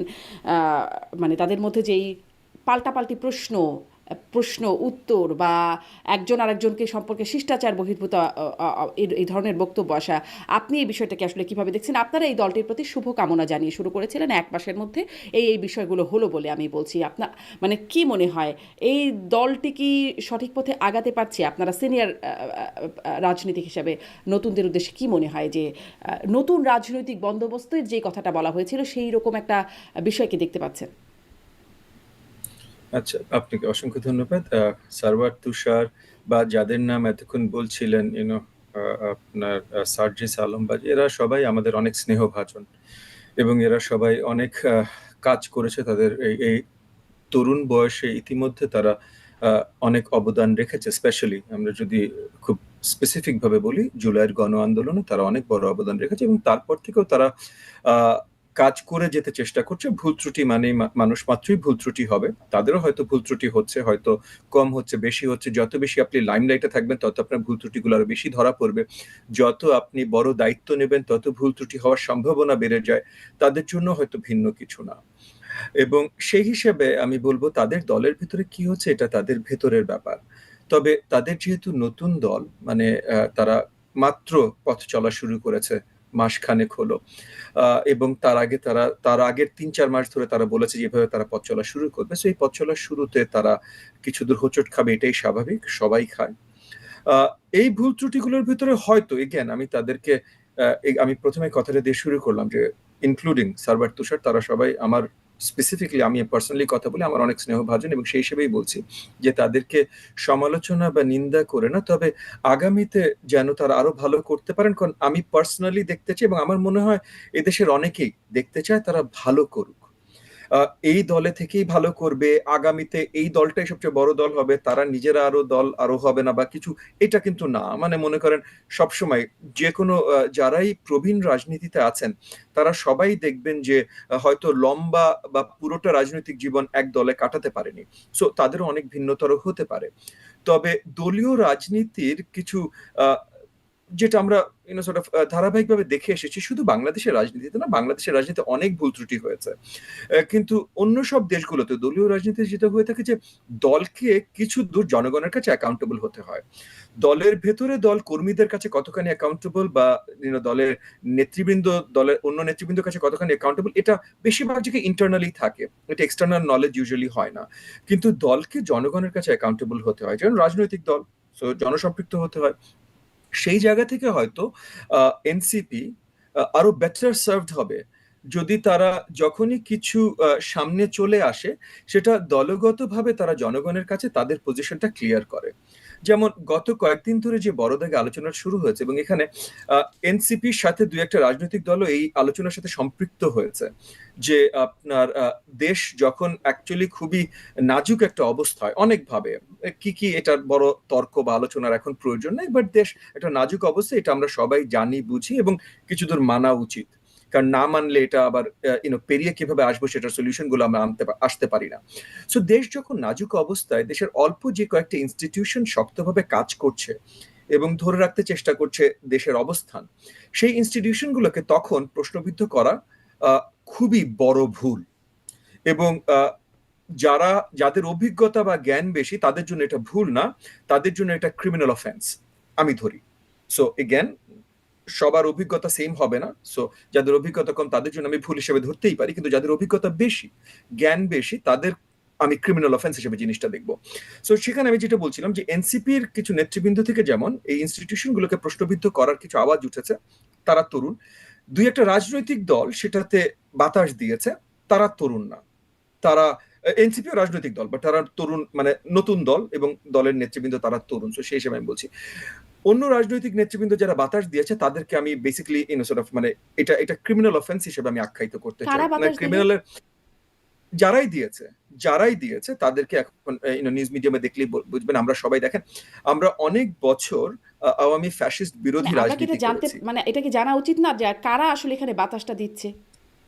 দেখেন, যারা ওপেনলি কথা বলছেন, ভেতর পিছনে আর কে বাতাস দিচ্ছেন আমি জানি না ভাই, বাট যারা ওপেনলি এটা নিয়ে কথা বলছেন তাদের কথা বলছি। আর এখন এনসিপিতে আসি, এনসিপির ভেতর থেকে যে আওয়াজগুলো উঠেছে, সারওয়ার তুষার বা তারা যারা নেতৃত্বে আছেন এই দলটা, তাদের প্রতি আমি হয়তো আহ্বান বলেন বা কিছুদূর তাদের মুরব্বী উপদেশ বলেন, যে তারা পার্টিগতভাবে হয়তো আরো আগে এটা পরিষ্কার করে ফেলা উচিত ছিল। মানে একে অপরকে, এগেন এটা তাদের নিজেদের বিষয়, বাট যেটা জিনিসটা কি আজকে সোশ্যাল মিডিয়ার যুগ, এবং ওনারা তরুণ, ওনারা সোশ্যাল মিডিয়াতে বেশি অভ্যস্ত, কিন্তু মনে করেন আমরা অ্যাডাল্টহুড রিচ করেছি সোশ্যাল মিডিয়া বা ইন্টারনেট আসার অনেক আগে। সো আমরা আবার ভিন্নভাবে চিন্তা করি, হতেই পারে তাদের চিন্তাটা সঠিক, কিন্তু আমি আমার যেটা চিন্তা আমি সেটা একটু প্রকাশ করতে চাই, যে আপনাদের অভ্যন্তরীণ কি কি হচ্ছে এটা হয়তো বাইরে বেশি আসাটা মানানসই না। এটা আমি আমার জায়গা থেকে বলছি, এটা হতেই পারে যে আজকের মানে আমরা বেশি বুড়া হয়ে গেছি, আজকের দুনিয়া এইটাই রাইট, বাট আমি আমার ধারণাটা বলছি যে ওনারা নিজেরা, এবং ওনারা ওনাদের দলের ভিতরে গণতন্ত্র চর্চা আছে, একে অপরকে নিন্দা করতে পারেন, এটা যেমন ভালো, তেমন এই নিন্দাগুলো বাইরে আসাটা হয়তো এত ভালো না। এবং যদি তারা দলগতভাবে একটা পরিষ্কার করে দিতে, আমাদের দলে একজন নেতা এই কথা বলেছেন বা দুই তিনজন নেতা কথা বলছে, কিন্তু দলের পজিশন স্পেসিফিক এইটা, জি, আমি এটা যদি ওনারা সারওয়ার বলে তুষারের কাছে দলের পজিশন জানতে চাইবো, কিন্তু এটি কি ভালো না যে তাদের দলের মধ্যে আমরা প্রকাশ্যে দেখছি যে যেই প্রশ্নগুলো নিয়ে প্রশ্ন করা উচিত সেগুলোর দলের মধ্যেই প্রকাশ্যে প্রশ্নটা হ্যাঁ, মানে উঠছে? এগেন আমি না এগেন ভালো হতে পারে ভাই, আমি জাস্ট আমার মন্তব্যটা জানাচ্ছি। আমার মন্তব্য হলো, এবং আমি এটা পরিষ্কার করেই জানাচ্ছি যে আমি বলছি না যে আমার মন্তব্যটাই ভালো, হুম হুম। কিন্তু আমি আমার জায়গা থেকে, যেহেতু এগেন আমাদের একটা বয়স হয়েছে, আমাদের, আপনি প্রথমে শুরু করলেন, একটা অভিজ্ঞতা আছে নিশ্চয়ই, আমার ওয়ার্কিং লাইফ 30 বছর, মানে I been working for 30 years. So সার্ভারের দলের অনেকের এই বয়স হয়নি আমার ওয়ার্ক লাইফের যে বয়স। হ্যাঁ, সো আমি সেই জায়গা থেকে, সেই আলোকে বলছি হুম। যে ইন্টারনাল কোন্দল থাকতে পারে, এবং ইন্টারনাল অবভিয়াসলি একটা ভালো ডিসিশন নেবার জন্য একে অপরের সাথে অনেক তর্ক বিতর্ক হবে, এবং সেটা মাঝে মধ্যে জেনে আমরাও খুশি হব যে তাদের দলের ভেতর এই জিনিসটা আছে। কিন্তু বারবার সব তর্ক বিতর্ক, স্পেশালি এটা কিন্তু নর্মাল তর্ক বিতর্ক না। মানে এগেন, দেশ যখন একটা নাজুক অবস্থায় এবং যেই দুই একটা ইনস্টিটিউশন শক্তভাবে দেশকে ধরে রেখেছে, সেই ইনস্টিটিউশনের ভুল হতে পারে না তা না। সেই ইনস্টিটিউশন অতীতে বিশাল বিশাল ভুল করে নাই তা না, বা হয়তো করেছে হয়তো করে, এখন সময় নেই এটা আলোচনার। জি, এখন আসলেই সময় না। জি। মানে সবকিছুর ববি হাজ্জাজ সময় থাকে, সবকিছুর একদমই জায়গা স্পষ্ট। থাকে। আপনার এই জায়গাটি এখন স্পষ্ট। না, মানে এবং আমি এই এখন কারণে এই প্রশ্নটা আপনার এই কাছে ইনস্টিটিউশন গুলোকে প্রশ্নবিদ্ধ করলে, সরি সরি, জি, আমি আমি জাস্ট মানে একটা এই কথা কারণে বলে শেষ করবো। এই প্রসঙ্গটা তুলছিলাম যে এটা কি ভালো কিনা, কারণ আমরা দেখেছি অনেক মানে বড় রাজনীতিকদের অনেক রকম ভুল থাকেন এবং তারা বাকি রাজনীতিকরা মানে তাদের দলীয় রাজনীতিকরা সবাই মিলে সেটার সাফাই গেয়ে যান। এটি আমাদের একটা পলিটিক্যাল কালচার, সেখানে আসলে এটি একটা ভালো দিক কিনা এই জন্য আমি এটা প্রশ্ন করছিলাম। আর একটা বিষয় একটু আপনার কাছে, আপনি বলছেন দেশ এখন নাজুক পরিস্থিতিতে, এটি কেন নাজুক কেন বলছেন? দেখেন, গত মানে 15.5 বছর ধরে যেভাবে প্রত্যেকটা ইনস্টিটিউশনকে করাপ্ট করেছে, ইনস্টিটিউশনাল রোবাস্টনেস নষ্ট করেছে। ইনস্টিটিউশনাল রোবাস্টনেস নষ্ট করা মানে বেসিক্যালি ইনস্টিটিউশনটাকে অনেকটা নষ্টর পথে নিয়ে যাওয়া। তো একটা দেশ মানে একটা রাষ্ট্র আহ, পরিচালিত হয় এইসব ইনস্টিটিউশনগুলোর মাধ্যমে। সেটা পুলিশ বলেন, জুডিশিয়ারি মানে কোর্ট বলেন, সেটা আর্ম হুম। ফোর্সেস বলেন, সেটা সিভিল ব্যুরোক্রেসি বলেন, ইভেন কি বিশ্ববিদ্যালয় বলেন না কেন, মানে যেটাই বলেন, এইসব ইনস্টিটিউশনগুলোর মাধ্যমে রাষ্ট্র পরিচালিত হয়। গত 15.5 বছর স্বৈরাশাসক সরকার যেটা করেছে, প্রত্যেকটা ইনস্টিটিউশন ধরে ধরে নষ্ট করেছে, প্রত্যেকটা। মানে এই মনে ৮ করেন, মাসে কোনো আমরা উন্নতি জুডিশিয়ারি হয়নি? না, 7 মাসে দেখেন, 15.5 বছর ধরে একটা রাজনৈতিক সরকার সময় নিয়ে ধরে ধরে যখন সবগুলো নষ্ট করেছে, এটা 7 মাসে পুরোপুরি সঠিক মানে ঠিক পথে নিয়ে আসা এটা অসম্ভব। হুম। এটা করতে বছরের পর বছর লেগে যাবে। জি, এবং পুরোপুরি তো এটা না, আমি জিজ্ঞেস করছি ভালোভাবে সাত কোনো মাসে উন্নতি যে কিছু হয়েছে হয়নি কিনা। তা না। হ্যাঁ, 7 মাসে উন্নতি হয়েছে, হয়তো আরেকটু বেশি উন্নতি হতে পারতো, 7 মাসে উন্নতি হয়েছে, হয়তো জি। আরেকটু বেশি হতে পারতো, কিন্তু শর্ট মানে আরো বড় দাগে উন্নতি করবার জন্য একটা শক্তিশালী এবং লং লাস্টিং, যেটা একমাত্র নির্বাচনের মাধ্যমে হতে পারে, একটা লং লাস্টিং সরকারেরও দরকার। একদম সো স্পষ্ট। এই সেই নির্বাচনের জায়গাগুলো থেকেও আমরা রোডম্যাপ এখন নিয়েও ঘুরে কথা বলব, কারণ বিএনপি সেই রোডম্যাপে একদম খুশি হতে পারছে না। আমি সারোয়ার তুষার, তার আগে আপনাদের যে দলগত অবস্থা নিয়ে জানতে চাওয়া হচ্ছে। আপনি বলছিলেন যে এই বিষয়টি নিয়েও কথা বলা যেতে পারে, সার্জিস আলমের যে বিষয়টি, যেই শোডাউন, গাড়ির শোডাউন, মানে ডাক্তার জারা তাসনিমের যে প্রশ্ন তার প্রেক্ষিতে, এবং আপনিও বলছিলেন যে হ্যাঁ, তার এখন এটি একটা মানে দুটো পাশাপাশি বক্তব্য সার্জিস আলমের, সেটি দেখিয়ে একটা ভিডিও সামাজিক যোগাযোগ মাধ্যমে ঘুরছে যে তিনি আগে বলছেন যে সমন্বয়কদের পকেটে 2-3 হাজার টাকাও থাকে না, মানি ব্যাগও থাকে না তাদের কাছে, এবং ধার করে তাদেরকে চলতে হচ্ছে। আর ঠিক এই 7-8 মাসের মাথায় এসে তিনি বলছেন যে এই টাকা 50 বছর আগেও দেবার সামর্থ্য তার পরিবারের ছিল, যখন গাড়ি বহরের সেই বিশাল গাড়ি বহর আমাদের চোখে লাগার মতো একটা ব্যাপার। দলগত অবস্থান কি আসলে আপনাদের? আমরা এখনো দলগত ভাবে, যেহেতু এটা রমজান মাস, রমজানের পরে আমাদের প্রধান লক্ষ্য থাকবে সংগঠন বিস্তৃত করা, সারা দেশে কমিটি করা এবং নিবন্ধনের জন্য যে শর্ত সেটা পূরণ করা। এটা হচ্ছে আমাদের দলগত অবস্থান। এর বাইরে আহ, যার যার এলাকায় অবস্থান আছে, সকলের কিন্তু এখনো এলাকায় বড় অবস্থান তৈরি হচ্ছে সেরকম না। যাদের যাদের অবস্থান আছে তারা সেই অনুযায়ী কিছু কিছু কর্মকাণ্ড ব্যক্তিগত উদ্যোগে পরিচালনা করছেন। এ ব্যাপারে দলের কোনো নিষেধাজ্ঞা নাই, কিন্তু দলের দিক থেকে কোনো মানে আলাদা করে কোনো ইনস্ট্রাকশন নাই যেটা করেন, আবার কোনো নিষেধাজ্ঞাও নাই। ঠিক আছে? তো সেখান থেকে সার্জিস যেহেতু পঞ্চগড় কেন্দ্রিক, তার একটা নির্বাচন কেন্দ্রিক চিন্তা ভাবনা আছে, সেটা খুবই স্পষ্ট, এটা তো আর লুকোনোর কিছু নাই। এবং পঞ্চগড়ের মানুষ, আমি সেখানে শুনেছি, আমরা সোশ্যাল মিডিয়া এক ধরনের তর্ক বা সমালোচনার মধ্যে আছি, শিক্ষিত মধ্যবিত্ত শ্রেণী, কিন্তু পঞ্চগড়ের যে সাধারণ মানুষ, তারা কিন্তু সেখানকার যে রাজনৈতিক সংস্কৃতি, সেখানে তারা নতুন দলের প্রার্থী হিসেবে এমন কাউকে দেখতে চান যার এই সক্ষমতা আছে যে বড় দলকে টক্কর দিতে পারবে। এটা হচ্ছে বাস্তব রাজনীতি এরকম, যেটা সার্জিস যে তাসনিম জানার যে জবাবটা দিয়েছেন সেখানেও তিনি হুম। এইটাই ইন্ডিকেট করার চেষ্টা করেছেন যে নতুন বন্দোবস্ত ইজ কোয়াইট ফাইন, আমরা সেটা করতে চাই, কিন্তু সেটা রাতারাতি যদি আমরা অ্যাপ্লাই করতে চাই তাহলে আসলে আমাদের জামানতি থাকবে না। হুম। এবং সেখানে মানে বিদ্যমান যে রাজনৈতিক সংস্কৃতি, সেখানে আমরা তো বারবার বলেছি যে আপনি মানে রাজনৈতিক দলগুলো সংস্কার করেন, এই যে টাকার ঝনঝনানি, টাকা ছাড়া রাজনীতিতে ভালো করা যাচ্ছে না, এই প্র্যাকটিসটা বদলান। এটা আমরা কিন্তু বলে যাচ্ছি, কিন্তু সেখানে রাজনৈতিক দলগুলোর কোনো ইয়ে নাই। আপনি পঞ্চগড় শহরের যে একটা ছাত্র দল কিংবা যুব দলের একজন জেলা পর্যায়ের নেতা অন্তত 1 থেকে 1.5 হাজার বাইকে শোডাউন দিতে সক্ষম। আমি পঞ্চগড়ের কথা বললাম, এটা সারা দেশের চিত্র।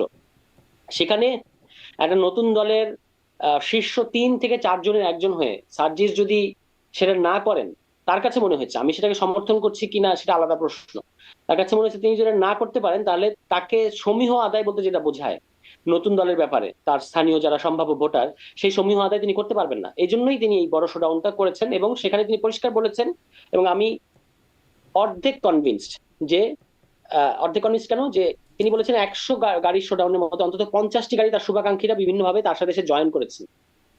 এবং এটা আমি নিজে দেখেছি যে এরকম যখন বিভিন্ন জায়গায় যাওয়ার ব্যাপার ওঠে তখন এরকম যাদের পক্ষে সম্ভব তারা এরকম নিজেরা এসে জয়েন করেন। আমার সাথেও এরকম ঘটেছে, মানে এত বড় পরিসরে না ঘটলেও ছোট পরিসরে ঘটেছে। আর বাকি 50টা গাড়ির খরচ সার্জিস বলেছেন যে তার পরিবার এটা বহন করতে সক্ষম, 3 লাখ টাকা। ঠিক আছে, এই হলো এই কথা, এটা সার্জিসের কথা ছিল। এখন প্রশ্নটা হচ্ছে যে এই মুহূর্তে 100 গাড়ি শোডাউন দরকার ছিল কিনা, বা আপনারা কি ইলেকটোরাল ক্যাম্পেইনে ঢুকে গেছেন কিনা, সেটা হচ্ছে আরেকটা প্রশ্ন। আমি মনে করি যে আমরা দল হিসেবে এখনো ইলেকটোরাল ক্যাম্পেইনে ঢুকি নাই, আমাদের নিবন্ধন নিতে হবে ঈদের পরে, তারপর থেকে আমরা হয়তো ইলেকশনের মেজাজে চলে যাব। এর আগে সার্জিস তার সেই সক্ষমতা আছে, তার সেই সাংগঠনিক ক্যাপাবিলিটি আছে আপনার পঞ্চগড়ে, তিনি সেখানে এটা করেছেন। এইভাবেই দেখাটা ভালো হবে। জি, এভাবে দেখাটা ভালো হবে। মানে আপনাদের কাছে এই প্রশ্নটা, এই যে যেমন বলছিলাম যে 71-এর প্রশ্নটাও যেমন আপনাদেরকে মানে সবসময় তাড়া করে বেড়ায়, বা রাজনৈতিক দলগুলোই করে মানে করতে থাকে সবসময়, রাজনীতির মধ্যে আলোচনা হতে থাকে, এই আপনাদের অর্থায়নের জায়গাটাও আপনাদের একদম শুরু থেকে আপনাদেরকে প্রশ্নটা তাড়া করে বেড়ায়। আপনাকে আমিও প্রশ্ন করেছি যে আপনাদের এই বড় আয়োজন বা তারপরে যে ইফতার হলো সেগুলো নিয়ে আপনাদেরকে বিভিন্ন জায়গায় ব্যাখ্যাও দিতে হচ্ছে। এখন আবার এই শোডাউন, হেলিকপ্টারে করে যাওয়া ইত্যাদি নানান বিষয় নিয়ে প্রশ্ন উঠছে। আপনি বলছেন সমীহ আদায় করতে হলে এটা করতে হয়, তাহলে কি সেই অসততার একটা কম্পিটিশনের মধ্যে আপনারাও ঢুকে যাচ্ছেন? কারণ আমরা দেখেছি পুরনো যুবদলের কথা বলছেন, বা যদি আমরা আওয়ামী লীগের কথা বলি, আগের যুবলীগের কথা বলি, তাদেরকে আমরা দেখতাম নানান রকম চাঁদাবাজি দুর্নীতির মাধ্যমে তারা এই নির্বাচনের কোটি কোটি টাকা নির্বাচনে খরচ করবার জন্য জোগাড় করতো। সেটা নিয়ে আমরা প্রশ্ন করতাম কিন্তু উত্তর পেতাম না। আপনারাও কি সেই পথেই যাচ্ছেন যে প্রশ্ন করবেন উত্তর পাওয়া যাবে না? না দেখুন, আমরা না উত্তর কেন পাওয়া যাবে না, উত্তর তো আমরা অবভিয়াসলি দিচ্ছি। আর আচ্ছা, আপনি যদি হাফ এখন কনভিন্সড আর হাফ বাংলাদেশে, কনভিন্সড না, কেন কনভিন্সড না সেটা একটু বলেন। আচ্ছা, কনভিন্স না হচ্ছে যে টাইমিং নিয়ে, মানে এখন এটা না করলেই হতো না কিনা সেটা আজকে আমার ব্যক্তিগত, আমি আমি এখন যদি আমি সার্জিস হতাম তাহলে আমি হয়তো এই মুহূর্তে করতে যেতাম না। কেন? কারণ সার্জিস তার কাজ হচ্ছেন, তিনি আমাদের সংগঠনের উত্তরাঞ্চলের প্রধান সংগঠক, মুখ্য সংগঠক। তো তার প্রধান ফোকাস হওয়া উচিত, আমরা মনে করি যে তিনি সারা দেশে উত্তরাঞ্চলে আমাদের সংগঠনের কমিটিগুলো দেবেন, তা তিনি সেটাকেই প্রধান করবেন। এবং তিনি যখন তার এলাকায় এরকম বড় শোডাউন দেন তাহলে তাকে তার উত্তরাঞ্চলে বাকি যারা সংগঠক আছেন তাদের মধ্যে কিন্তু এটা একটা চাপ তৈরি হয় যে তাদেরকে এটা করতে হবে, কারণ সার্জিস শুরু করে দিয়েছেন। সেই জায়গাতে আমি বলেছি যে এই টাইমটা, এই সময় তার এটা করা উচিত ছিল কিনা, নাকি সংগঠনটা আরেকটু আগালে তারপর করতে পারতো, এটা হচ্ছে টাইমের প্রশ্ন। কিন্তু তিনি খরচ নিয়ে যে উত্তর দিয়েছেন সেটা আমার কাছে মনে হয়েছে যে ইট ইজ কোয়াইট লজিক্যাল। এটা সার্জিস যে জায়গায় গেছেন তার সাথে 50টা গাড়ি এসে যোগ দেবে, এটা অসম্ভব কোনো চিত্র আমার কাছে মনে হয় না। আর বাকি যে 3 লাখ টাকা তিনি বলছেন যে তার পরিবার এটা ব্যয় বহন করতে সক্ষম, এটাও সম্ভব। আর অসততার প্রশ্নটা হচ্ছে যে এখানে তো আমাদের তো এরকম সার্জিস কিংবা বড় কোনো নেতা কিংবা আমি, আমাদের বিরুদ্ধে কোনো বড় ধরনের চাঁদাবাজির কোনো অভিযোগ নাই যে আমরা খুব চাঁদাবাজি করছি এবং চাঁদাবাজি করে টাকাগুলো ম্যানেজ করছি। আমরা বলেছি যে অবশ্যই আমরা রাজনীতি করতে এসেছি, রাজনীতিতে করতে গেলে টাকা লাগবে। যেমন আপনি ডিপ্লোম্যাটদের সাথে ইফতার করবেন, আপনি এটা কোথায় করবেন? এটা এটা করার রেওয়াজ কোথায় বাংলাদেশে? কোথায় হয় এটা আমরা কি জানি না? অন্যান্য রাজনৈতিক দল কোথায় করছে? তাহলে আমাদেরকেও করতে হবে। এখন কিন্তু আপনি আপনারা তো রেয়াজ একটা যে কোনো, ফলো করে আসেন নাই, আপনারা তো রেয়াজ মাফিক চলার এখন জন্য আপনি কি আসেন নাই। ডিপ্লোম্যাটদের রেওয়াজ ফলো করতে আসি নাই তার মানে কি আমরা ডিপ্লোম্যাটদের বলবো আমাদের যে বাংলা মোটরের যে অফিস, আপনারা এখানে আসেন, আমরা এখানে যেমন মুড়ি মাখা খাই, আপনাদেরকে আসেন, আপনাদের নিয়ে এটা খাবো আমরা ইফতারের সময়? এটা কি হবে? এটা হবে না, it is not practical. So যেটা রেওয়াজ যেমন রাখতে হবে, আবার যেটা যেভাবে করা দরকার, যেই অরাটা রক্ষা করা দরকার সেটাও করতে হবে আপনাকে। এখন আমরা রাজনীতি করতে এসেছি, একটা বড় রাজনৈতিক দল হতে চাই বাংলাদেশে, আমাদেরকে কেউ টাকা পয়সা দিয়ে সহযোগিতা করবে না, এটা তো হবে না। এটা তো কিন্তু অবশ্যই কারা আমাদেরকে করছে টাকা পয়সা সহযোগিতা দিয়ে সেটা সহযোগিতা বললে করতে হবে। আপনাদের সমস্যা কি? মানে এটাও আমরা নাহিদ ইসলামের মুখ থেকে শুনেছি সমস্যা যে হচ্ছে, তারা আবার নিরাপত্তা সংখ্যায় পড়বেন কিনা, ঝুঁকিতে থাকবেন কিনা। অ্যাবসলিউটলি অ্যাবসলিউটলি কেন ঝুঁকিতে থাকবেন? অ্যাবসলিউটলি, কারণ হচ্ছে যে আপনি মানে নামটা প্রকাশ করার মুশকিলটা কোথায়? নামটা প্রকাশ করা হচ্ছে যে তিনি তো আনকমফোর্টেবল, যে যিনি আমাকে টাকাটা দিচ্ছেন তিনি আনকমফোর্টেবল যে আমার নাম প্রকাশ করলে তারপর আমার ব্যবসা নিশ্চিত থাকবে কিনা, বা আমার আমার আমি আমি যে সচ্ছল মানুষ হিসেবে যেভাবে সবভাবে চলাফেরা করছি সেটা আমি চলতে ফিরতে পারবো কিনা, কারণ আমাকে থ্রেট করা হবে। আপনি সারা দেশে আমাদের সাথে যারাই যুক্ত হতে চায় বা সম্ভাব্য যারা যুক্ত হতে পারে বলে মনে হচ্ছে তাদেরকে নানা ধরনের থ্রেট দেওয়া হচ্ছে। এদিকে প্রচারণা হচ্ছে আমরা খুব কিংস পার্টি, ঠিক আছে, কিন্তু সারা দেশের পিকচারটা খুব ভিন্ন। আমাদের শীর্ষস্থানীয় আরেকজন নেতা, দেখুন সার্জিস নিয়ে এত আলোচনা হচ্ছে, কিন্তু আমাদেরই আরেকজন নেতা তিনিও একটা বড় শোডাউন দিলেন পায়ে হেঁটে, এই হান্নান মাসুদ তার এলাকায়। সেটা নিয়ে কোনো আলোচনা নাই, কারণ ওটা নিয়ে স্বতঃস্ফূর্তভাবে জনগণ সেখানে যোগ দিয়েছে, হাতিয়ার জনগণ, এবং তিনি সেখানে হামলার শিকার হলেন। তাকে বিএনপির লোকজন হামলা করলো। এটা নিয়ে কিন্তু কোনো আলোচনা হচ্ছে না। তো আমাদের সাথে আমরা তথাকথিত কিংস পার্টি হলেও সারা দেশে কিন্তু, ইভেন আমার নরসিংদীতে আমি চিত্রটা জানি, যে আমাদেরকে কিভাবে থ্রেট করা হচ্ছে, কিভাবে কোণঠাসা করার চেষ্টা করা হচ্ছে, এবং কিভাবে প্রশাসনিক ক্ষমতাটা ব্যবহার করছে পরোক্ষভাবে আমাদেরকে কোণঠাসা করার জন্য, এবং কোন দল করছে সেটা আমরা জানি। কিন্তু এই পরিস্থিতিতে আমাকে যিনি ধরা যাক নরসিংদীরই যদি কেউ যদি বলেন, যেমন নরসিংদীর আমি আমি আপনাকে উদাহরণ দিলে বুঝতে পারবেন যে একটা বাস্তবতা নিয়ে আমরা শুধু পড়ে থাকলে হবে না। নরসিংদীতে আমার এখানে 5টা ইউনিয়ন আছে, সেখানে 3টে ইউনিয়নে খুব বড় বড় ইফতার হয়েছে, এবং আই ক্যান বেট ইউ এখানে আমার 4 আনা পয়সার কোনো ইনভেস্টমেন্ট নাই, আমি 1 টাকাও খরচ করিনি। ওখানে আমার যারা স্থানীয় সংগঠক আছে তারাই নিজেরা করেছে। এখন সেখানে তারা কিভাবে করেছে, তাদেরকে নিশ্চয়ই কেউ 5,000 টাকা, কেউ 10,000 টাকা এভাবে করে দিয়েছে।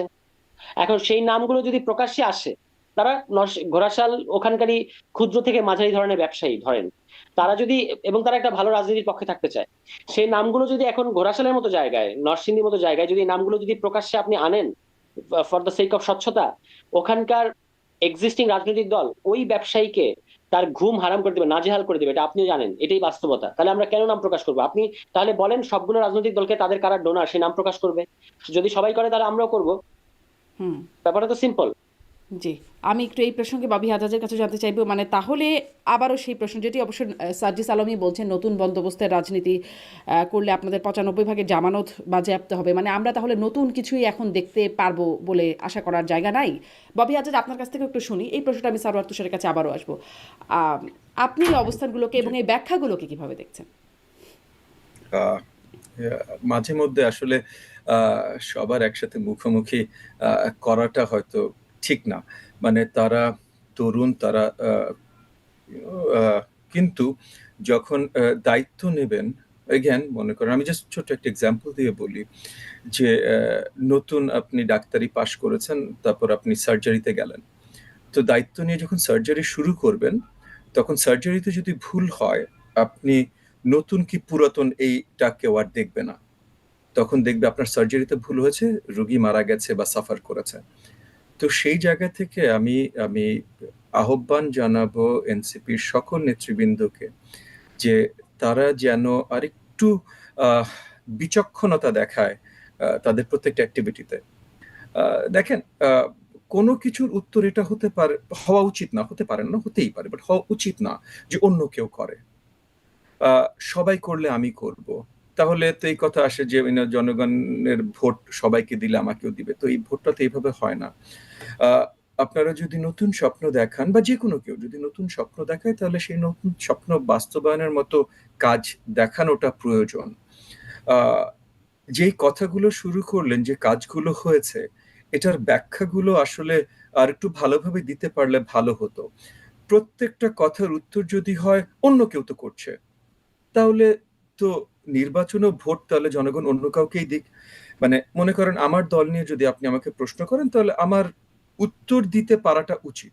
আপনি আমাকে করেননি, so আমার উত্তর দেওয়ার ঝামেলা আমার নাই এই মুহূর্তে। সামনে করলে উত্তর দিতে হবে, কিন্তু উত্তর দেওয়াটা এটা আমার পারা উচিত, অ্যাজ অপোজ টু যে না আমি ওটার উত্তর দিব না, অন্য কেউ উত্তর দেয়নি। এটা একটা জিনিস। আর 2 নম্বর হলো, আসলে যদি আমরা এই জায়গাটায় আসি, কথার কথা, যেমন মনে করেন আমার দলের কোনো প্রোগ্রাম বা কিছু হলে আমরা ফান্ডিং কিভাবে তুলি, বা সেটা ফান্ডিং কিভাবে হয়, দলীয় নেতৃবৃন্দরা কন্ট্রিবিউট করে। এবং দলীয় নেতৃবৃন্দরা কিছু আছে ভালো চাকরি করে, কিছু আছে ভালো ব্যবসায়ী, সো তারা কম বেশি কন্ট্রিবিউট করতে পারে। এবং তারা কম বেশি কন্ট্রিবিউট করতে পারে, কিন্তু যেভাবে কন্ট্রিবিউট করতে পারে আমাদের দাওয়াতগুলো সেই পরিসরেই হয়। ডিপ্লোম্যাটদের জন্য আমরা ডিনার করি বা আমরা ইফতার করি, রাজনৈতিক দলের জন্য ইফতার করি, কিন্তু আমরা এক জায়গায় ইফতার করি, অন্য দল, যেমন মনে করেন আপনি যদি এখন বিএনপির কথা বলেন, যেটা বারবার তুলনা আসছে, বিএনপি বারবার সরকারে ছিল, বিএনপির আপনার অনেক মন্ত্রী মহোদয় ছিল, বিএনপির অনেক বড় বড় ব্যবসায়ী আছে, বিএনপির রাজনীতির সাথে সম্পৃক্ত। তারা হয়তো এগেন আমার দলে হয়তো ইউনো হাজারে লাখে ফান্ড উঠে কোনো বড় প্রোগ্রামের জন্য, বিএনপি সেটার 10 গুণ 20 গুণ 40 গুণ উঠে, এবং উঠতেই পারে, মানে তাদের ফান্ডারদের আসলে অত বড় বড় ব্যবসা আছে। তো আপনার দলের যদি সেটা থাকে, সেটা আপনি বলতে পারেন। এলাকা ভিত্তিক মনে করেন কথার কথা একটা এলাকায় যেমন হান্নান মাসুদকে আমি এই কথাটা বলেছিলাম, সামনাসামনি বলেছি, সো এর জন্য এখন আমার বলতে কোনো দ্বিধা নেই। সে প্রথমবার বেশ কিছু মাস আগে যখন এলাকায় আপনার এই নির্বাচনী প্রচারণা করতেই গেলেন, বেশ কয়েক মাস আগে, সো তখনও পার্টি হয়নি, কিন্তু এনসিপি পার্টি হয়নি, কিন্তু উনি নির্বাচন প্রচারণায় গেছেন। এবং হান্নানের এই জিনিসটা আমার পছন্দ, ও সত্যি ওর পরিষ্কার বলে ভাই আমি নির্বাচন প্রচারে গেছি, মানে লুকায় শুকায় বলে না, ঠিকভাবে বলে। সো এটারও কিন্তু একটা অ্যাপ্রিসিয়েশন থাকা উচিত যে সত্যি বলছে। কিন্তু প্রথমবার যখন গেছে 86টা তোরণ করা হয়েছে। এক একটা তোরণের কত দাম, সর্ট অফ এনসিপির নেতৃবৃন্দ অনেকেই হয়তো নতুন, তারা হয়তো জানেন না, কিন্তু এক একটা তোরণ বসাতে আসলে অনেক টাকা ব্যয় করতে হয়। তো 86টা তোরণ এটা ছোট না, আপনি এখন বলতেই পারেন, কিন্তু ছাত্রলীগের ছেলেপেলেরা তো 860টা তোরণ করতো। সো তাহলে 86টা তোরণে কি হচ্ছে, কিন্তু ছাত্রলীগ কি কি করতো, পুরো দেশ ন্যাংটা করে দিবে না, my please sort of forgive my French, আমি বাট দেশকে একদম উলঙ্গ করে দিয়ে গেছে তারা চুরি করে। তো এইটার কম্প্যারিজনে যদি আমরা কথা বলা শুরু করি তাহলে অত্যন্ত দুঃখজনক হবে। যদি সর্ট অফ বিএনপির 10টা নেতা এরকম 860টা তোরণ করে থাকে, আমি আপনাদেরকেও আহ্বান জানাবো, প্লিজ এটা বড় বড় করে প্রচার করেন, এটাকে এক্সকিউজ হিসেবে ব্যবহার করেন না যে ওরা করে তাহলে আমরা করবো, এটাকে এক্সকিউজ হিসেবে ব্যবহার করেন না। এবং যেই সর্ট অফ আমরা দেখতে চেয়েছিলাম, এগেন আমি কিন্তু এখনো অনেক আশাবাদী এনসিপি থেকে, এবং এনসিপি থেকে আসলে আমি বেশি আশাবাদী না, আমি ভুল বলেছি। এনসিপিতে যারা আছেন, যেমন সারওয়ার তুষার আছেন, বা সার্জিস আলম আছেন, বা মানে নাহিদ, বা যারা আছেন এনসিপিতে যারা আছেন, তাদের থেকে আমি অনেক আশাবাদী যে তারা আগামীতে অনেক কিছু করবে, সেটা এনসিপি থেকে করুক, যেখান থেকে করুক, যেভাবে করুক, আমি আশাবাদী তারা অনেক কিছু করবে। বাট এনসিপিটার মাধ্যমে যদি তাদের করতে হয়, তাহলে তাদের এই প্র্যাকটিসেস গুলো হয়তো, এগেন আমি তাদেরকে উপদেশ বা আহ্বান যেটাই বলেন জানাচ্ছি, এই প্র্যাকটিসেস গুলো থেকে তাদের দূরে আসতে হবে।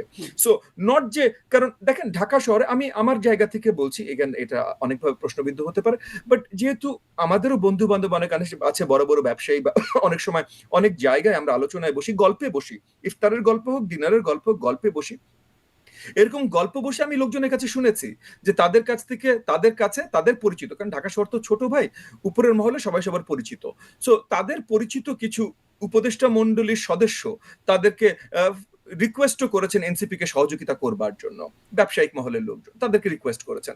সো যদি রিকোয়েস্ট করতে পারেন তাহলে নামও প্রকাশ করতে পারেন, আমি লোকাল লেভেলের বলছি না, লোকাল লেভেলের ফান্ডিং দিয়ে আপনার অনেক বড় বড় ফান্ড হয় না, সেটা লোকাল নির্বাচন হতেই পারে। হান্নান যখন 86টা তোরণ করেছে, তখন সেখানে হয়তো লোকাল ফান্ডিং গেছে, বা সার্জিস যখন গেছেন বা কিছু, এগুলোতে থাকতে পারে। বাট ঢাকায় যখন বড় কিছু হচ্ছে, বা যখন এই যে তাদের এই যে সরকারের সহযোগিতা ওনারা নেন না, এগেন না নিলে আমি আরো খুশি হতাম, কিন্তু ওনারা নেন, এটাও ঠিক আছে, বা ওনারা হয়তো নেন না কিন্তু সরকার থেকে ওনাদেরকে দেয়া হয়। তো এখন কেউ দিলে, ভাই যে সত্যি কথা, আমাকে যদি দিত আমিও হয়তো সহজে না বলতাম না, এবং ওনারা তরুণ, ওনারা এই সহযোগিতা পেলে ওনারা কেন না বলবেন। কিন্তু এটাও পরিষ্কার করা উচিত, এই সহযোগিতা ওনারা পেয়েছেন বা পাচ্ছেন, এটা পরিষ্কার করলে ভালো হয়, কারণ তখন কি হয় যে তারাও যেমন একদম ইন দ্য ক্লিয়ার থাকে, তেমন আমরাও তখন কথা বলতে পারি যে সরকারের কি করা উচিত, কি না করা উচিত। সরকার পরিষ্কার বারবার করে বলতে থাকে যে আমরা কাউকে পক্ষপাতিত্ব করি না, কিন্তু আবার অনেক ধরনের সহযোগিতা, অফিসিয়াল আবার আনঅফিসিয়াল, অনেক ধরনের সহযোগিতা, যেটা আমি বললাম, যেমন মনে করেন সিম্পল একটা জিনিস যেটা কমপ্লিটলি আনঅফিসিয়াল, এবং একজন উপদেষ্টা মন্ডলীর সদস্য হয়তো তার পার্সোনাল ক্যাপাসিটিতে, কারণ তিনজন, মানে একজন কারেন্ট এনসিপির চিফ, যে চিফ জাস্ট নেতা না, চিফ, এবং আরো দুজন আছেন যারা এনসিপিতে খুব শীঘ্রই হয়তো জয়েন করবেন, তারা উপদেষ্টা মন্ডলীতে আছেন, এবং যে চিফ সে কিছুদিন আগেও ছিলেন। সো যেহেতু একসাথে কাজ করেছেন, উপদেষ্টা মন্ডলীর সিনিয়র যারা আছেন তাদের হয়তো অনেক স্নেহভাজন ওরা, মানে খুব অল্প দেখায়, খুব অল্প কথায় তারা যদি আমার স্নেহভাজন হতে পারে, তাহলে উপদেষ্টা মন্ডলীর যে সিনিয়র যারা আছেন তাদের সাথে যেহেতু মাসের পর মাস একসাথে কাজ করছেন, তাহলে নিশ্চয়ই তাদের স্নেহভাজন। সো পার্সোনাল ক্যাপাসিটিতে উপদেষ্টা মন্ডলীর একজন পরিচিত দুজন ব্যবসায়ীকে বলতেই পারেন, এই শুনো ভাই ওরা খুব ভালো ছেলে, ওদেরকে একটু প্লিজ তোমরা ফাইন্যান্সিয়াল সহযোগিতা করো, এটা উনি বলতেই পার্সোনাল ক্যাপাসিটিতে।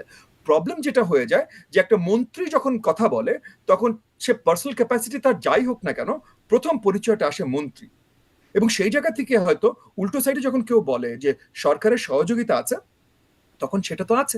কারণ যেমন মনে করেন যে আমরা, এবং আমি বিএনপির অংশও না, এবং আমি যতদূর চেষ্টা করি পলিটিক্যালি, আমার সবসময় একটা প্রচেষ্টা থাকে যে স্পেশালি যে এই স্বৈরাচার বিরোধী আন্দোলনে যারা যারা ছিল, ইনক্লুডিং আমাদের তরুণরা যারা এখন নতুন পার্টি করেছে, আমরা সবাই যেন অ্যাটলিস্ট একটা নির্বাচন সাইকেল একসাথে থাকতে পারি, এটা আমার পার্সোনাল প্রচেষ্টা, আমার দলের প্রচেষ্টা। আমি দেখছি এটা হয়তো খুব সাকসেসফুলি আমি করতে পারছি না, সেটা আমার হয়তো অসফলতা বা ব্যর্থতা, বা হয়তো ওভারঅল প্রবলেমগুলো আরো বেশি অ্যাকিউট, যার জন্য আমার বা আমার দলের দ্বারা এই পুরোটুকু সম্মিলিত করা বা সমন্বয় করা খুবই মুশকিল। বাট হ্যাভিং সেড দ্যাট, আমার এটা সবসময় প্রচেষ্টা থাকে এবং থাকবে। আমি সেই জায়গা থেকে বলছি যে সর্ট অফ ওই আমাদের ভেতরে যে সামঞ্জস্যহীনতা বা যেটা আছে, এই যে সরকারের পক্ষ থেকে একটা দলের কোন একটা অনুষ্ঠানে সবাই চলে যাচ্ছে, আরেকটা দলের অনুষ্ঠানে কেউ যাচ্ছে না, এরকম হচ্ছে। এবং এরকম হয়েছে যেখানে একটা দল দাওয়াত করেছেন, একজন উপদেষ্টা একসেপ্ট করেছেন, কিন্তু পরের দিন ওই উপদেষ্টা থেকে ফোন কল এসছে যে ভাই আমি সরি, আমি পারছি না। এবং যে কারণটা বলেছেন তাতে মোটামুটি পরিষ্কার বোঝা যায় যে হয়তো ওইটা আসল কারণ না, পিছনে অন্য কোনো হুম। কারণ আছে। সো এই জায়গাগুলোতে অন্য দলগুলোর ভেতরেও একটা চিন্তার খোরাক আসে বা একটা সৃষ্টি হয় যে সরকার হয়তো স্পেসিফিক একটা রাজনৈতিক দলকে স্পেশালি সহযোগিতা করছে। এবং এনসিপির অ্যানাউন্সমেন্ট থেকে, মানে তাদের ডিক্লারেশন যেটা সংসদ ভবনের সামনে করলেন, সেখানেও বড় দাগে সহযোগিতা করেছে, অনেক কিছুতে অনেক বড় দাগে সহযোগিতা হচ্ছে। যেমন মনে করেন, আমার ধারণা হিসেবে আমি বলবো, যেমন সাপোজ কথার কথা একটা নেতা তার দেশের বাড়িতে গেল 135টা গাড়ির বহর নিয়ে, এবং কথা হলো যে এতগুলো গাড়ি আমি অ্যাফোর্ড করতে পারি। কিন্তু সাথে প্রশ্ন আসে, ভাই আপনি যে গেলেন 135টা গাড়ি নিয়ে, কথার কথা সেটা যেই হোক না কেন, সাপোজ আমি গেছি 100টা গাড়ি নিয়ে আমার কোন একটা নির্বাচনী এলাকায়, তো যখন আমি গেছি 100টা গাড়ি নিয়ে, আমার খরচ শুধু 100টা গাড়ির না, আমার খরচ ওই পুরা প্রচারণার, আমার খরচ ওই 100টা গাড়িতে যতজন গেছে, আমার খরচ যে জায়গায় আমি থেকেছি, ওই মানে যে জায়গায় আমি থেমেছি সেই জায়গাগুলোতে কি কি প্রোগ্রাম হয়েছে। তো খরচ শুধু অতটুকু না হুম। কিন্তু। এবং যারাই রাজনৈতিক কর্মকাণ্ডের সাথে একটুও জড়িত, তারা সবাই জানেন একটা পোস্টার বানাইতে কত টাকা লাগে, লাগাইতে কত টাকা লাগে। এটাও যারা রাজনৈতিক কর্মকাণ্ডের সাথে জড়িত তারা সবাই জানেন। তো যখন আপনি এত বড় দাগে কর্মসূচি করছেন, আপনি মনে করেন কথার কথা, আমার কোনো একটা লোকাল নেতা যে ওই এলাকায় এমপি নমিনেশন চায় এবং নির্বাচন করতে চায়, সে যখন মনে করেন 10,000 পোস্টার লাগাতে চায়, সে মাঝে মধ্যে আমার সাথে যোগাযোগ করে, ভাই একটু স্যার, একটু চেয়ারম্যান সাহেব একটু সহযোগিতা করেন। আমি সবসময় পারি না, কারণ আমার ওই অবস্থান নেই, সরকারের সহযোগিতা আমার প্রতি নেই, বা ওই যে সবার এক ধরনের সহানুভূতি, যে হাজার হাজার কোটি টাকার ব্যবসায়ীরা যারা হাজার কোটি টাকার ব্যবসা করে, যাদের মাথায় একমাত্র টাকার চিন্তা, হঠাৎ করে একটা দলের সহানুভূতি তাদের ভিতরে কিভাবে চলে আসে, এটা একটা বড় প্রশ্ন। বাট তারা আমার প্রতি এই সহানুভূতিটা জি। দেখায় না। এই সো এই তখন এই আমার ওই প্রশ্নগুলোই নেতাকে এই 10,000 প্রশ্নগুলোই পোস্টার আমি ছাপানোর বারবার সহযোগিতা মানে আমি করতে পারি। হয়তো বারবার আসছে। আমি আরেকটা বিষয় একটু মিস হয়ে যাচ্ছে। নতুন আলোচনা, সেই নতুন রাজনৈতিক বন্দোবস্ত কতটা আসছে সেটাতে যাবার আগে একটা প্রশ্ন একটু জানতে চাই, যে যেটা নিয়ে একটু শুরুর দিকে বলছিলাম, যে হাসনাত আবদুল্লাহ সে সেনাপ্রধানের সাথে বৈঠক, তিনি সেখানে বলছেন যে আরও বিভিন্ন রাজনৈতিক দলের সাথে বৈঠক হয়েছে, তারা আসন সমঝোতা, মানে তারা একরকমের সমঝোতায় প্রস্তাবে রাজি হয়েছেন। আওয়ামী লীগের, রিফাইন্ড আওয়ামী লীগের যে ভার্সন, সেটিতে তারা এক সমঝোতায় গেছেন। আমি কারা সেই রাজনৈতিক দল যারা সমঝোতায় গেলেন, এই প্রশ্নটা করছি। আমি প্রশ্ন করেছিলাম বিএনপির কাছে, এই প্ল্যাটফর্ম থেকেই আমার বিএনপি নেতারা যারা আসেন তাদেরকে প্রশ্ন করেছে, তারা বলেছেন তাদের সাথে কোনো বৈঠক হয়নি, কোনো সমঝোতা হয়নি। আমি প্রশ্ন করেছি এবি পার্টিকে, তাদের সাথে কোনো বৈঠক হয়নি, সমঝোতা হয়নি। ববি হাজরা, আপনাদের সাথে হয়েছে? দেখেন, আমি খুব পরিষ্কার করে বলতে চাই যে আমাদের সাথে তো কোনো বৈঠক হয়নি, সমঝোতা হয়নি। আমি কারোর কাছ থেকে, মানে আমি প্রথম যখন এই স্টেটাসটা সম্বন্ধে জানতে পারি, তখনই আমি প্রথম জেনেছি। এগেন, আমি চেষ্টা করি সকল রাজনৈতিক দলের সাথে একটা সমন্বয় রাখতে, একটা উঠা বসা থাকতে, যেন আমরা আপনি অলরেডি স্টেট করেছে আমার গোল কি।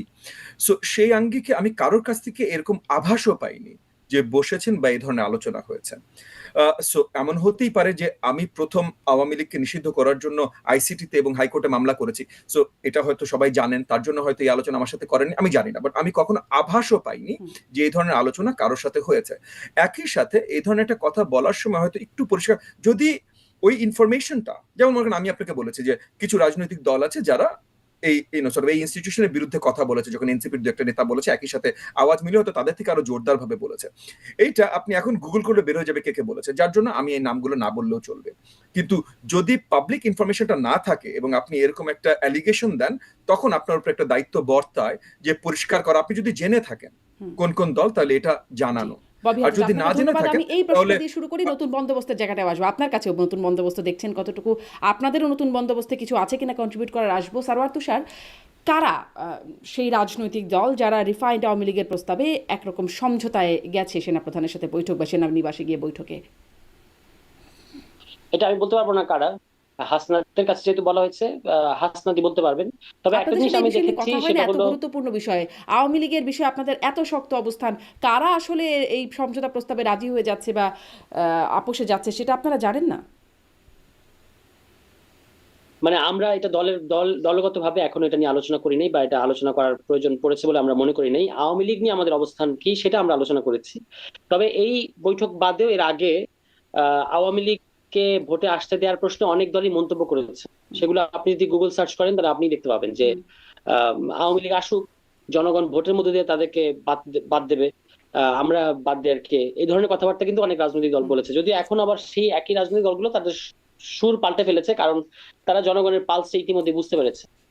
আমি মনে করি যে আগামী ইলেকশনে আওয়ামী লীগের অংশগ্রহণের কোনো বাস্তবতা নাই, এবং এটা করতে গেলে বাংলাদেশে আবারও একটা চরম অস্থিতিশীল পরিবেশ তৈরি করা হবে।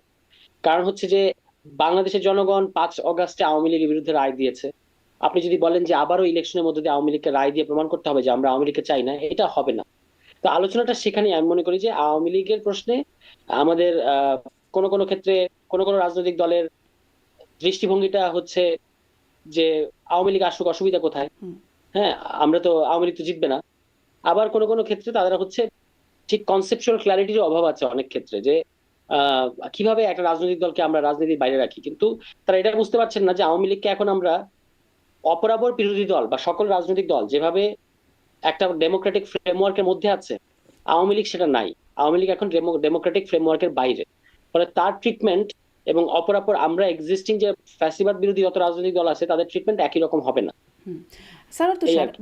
আলোচনা মানে তর্কের খাতিরে আপনার কাছে জানতে চাইছি যে আওয়ামী লীগকে নির্বাচনে আসতে দেওয়ার বাস্তবতা নাই, কিন্তু যেটি বিএনপি এতদিন ধরে বলে এসেছিল যে জনগণই ঠিক করুক, ভোটের মাধ্যমে ঠিক হোক, তারা তাদের যে কৃতকর্ম তার কারণে জনগণের হাতেই আসলে কেন আপনারা এই দায়িত্বটা দিতে চান না বা দিতে নারাজ যে জনগণ তাদের বর্জন করুক?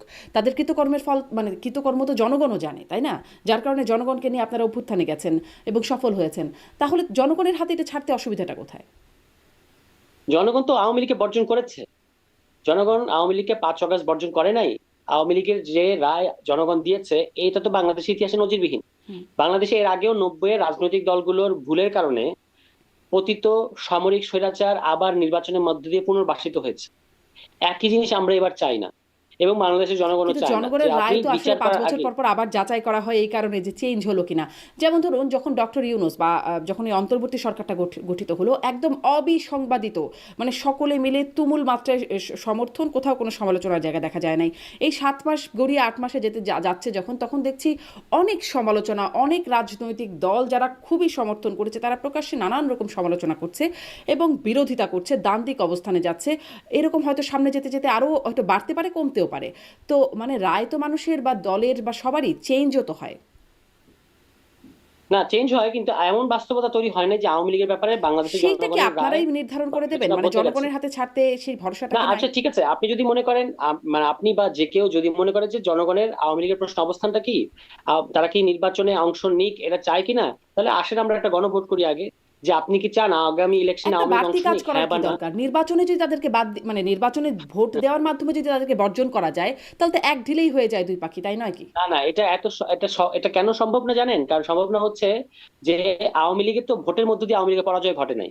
আওয়ামী লীগের পরাজয় ঘটেছে একটা একটা রক্তক্ষয়ী গণঅভ্যুত্থানের মধ্য দিয়ে। তো আমি যে কারণে বললাম যে তারা এখন ডেমোক্রেটিক ফ্রেমওয়ার্কের বাইরে আছে। একটা ভোটের মাধ্যমে বিরোধী দলে যাওয়া রাজনৈতিক দল আর গণঅভ্যুত্থানের মধ্য দিয়ে পরাজিত রাজনৈতিক দল, বা আমি এখন আর এটাকে রাজনৈতিক দলও বলতে চাই না, এটা একটা কমপ্লিট একটা ফ্যাসিস্ট শক্তি যারা বাংলাদেশকে অস্থিতিশীল করতে চাচ্ছে প্রতিনিয়ত প্রতি মুহূর্তে, তাদের ট্রিটমেন্ট একই রকম হবে না। আর ডক্টর ইউনূসের প্রসঙ্গে বা এই সরকারের প্রসঙ্গে আপনি যেটা বলেছেন যে মানুষের তো সমর্থন তো বাড়ছে কমছে, হুম। এটা রাজনৈতিক সার্কেলগুলোর ক্ষেত্রে সত্য, কারণ রাজনৈতিক সার্কেলগুলোতে তারা তাদের ইন্টারেস্ট আছে, তাদের ইলেকশন এবং অল দিস, তাদেরকে ক্ষমতায় যেতে হবে। কিন্তু আপনি যদি এখনো মানে এত কিছু ঘটলো বাংলাদেশে 7 মাসে, সবকিছু তার পজিটিভ ঘটে না। এখনো যদি আপনি জনমত যাচাই করেন ডক্টর ইউনূসের পক্ষে, আমি মনে করি ওভারহেলমিংলি মানুষ বলবে যে ডক্টর ইউনূস এখনো আরো কিছুদিন দেশ পরিচালনা করুক। এই ব্যাপারে যা সাধারণ জনগণ, আপনাকে এটা নিশ্চয়ই আপনি খেয়াল করেছেন যে রাজনৈতিক দল মানেই সাধারণ জনগণ না, হ্যাঁ, সাধারণ মানে জনগণ সবসময় আপনি আলাদা এটা একটা মনে করেন, পক্ষ। বিএনপির একজন আবার এরকমটা মনে করেন না, জনগণের মধ্যে কেউ মনে করেন, কেউ আবার মনে করেন না, মানে এই মত ভিন্নতাটাও তো আছে, তাই না? তো হ্যাঁ, সেটি এগুলো আমি আসলে এগুলো যাচাই করার তো এগুলো যাচাই করার মানে বৈশ্বিক ভাবে অনেকগুলো মানে স্বীকৃত পদ্ধতি আছে, তো আমরা সেই নির্বাচন পদ্ধতিগুলো কেন সেই অবলম্বন স্বীকৃত করছি না কেন? পদ্ধতির একটি হতে পারে না?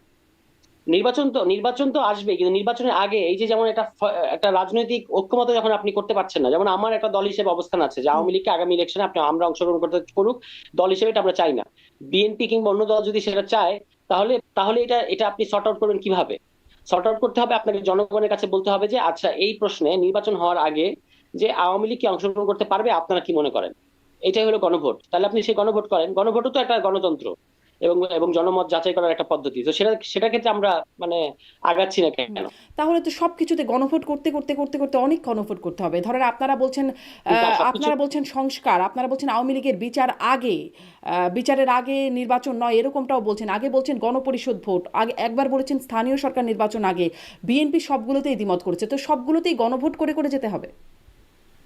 না, সবগুলোতে গণভোট করবেন কেন আপনি? এই প্রশ্ন এখন বাংলাদেশে তিনটা থেকে চারটা খুব ক্রুশাল জাতীয় মানে তর্কের প্রশ্ন আছে, বিতর্ক আছে, যেগুলো ক্ষেত্রে ঐকমত্য নাই। তাহলে তাহলে যদি আমরা টেবিলে বসে নিজেদের মধ্যে এটার ব্যাপারে ঐকমত্য তৈরি করতে না পারি, তখন এই তিন চারটা প্রশ্ন আপনি একবারে গণভোট করতে পারেন। যেমন এবার যে সংস্কার কমিশন, জাতীয় ঐকমত্য কমিশন, তারা যে 166টা সংস্কার প্রস্তাব পেশ করেছে, তারা কিন্তু এই 166টা প্রশ্নে গণভোট একটা পদ্ধতি হতে পারে, যে এই কোনটা প্রশ্নে মানুষের অবস্থান কি, সেটা তারা অপশন হিসেবে রেখেছে। গণভোটই হবে সেটা না, কিন্তু এটা একটা অপশন হিসেবে আছে।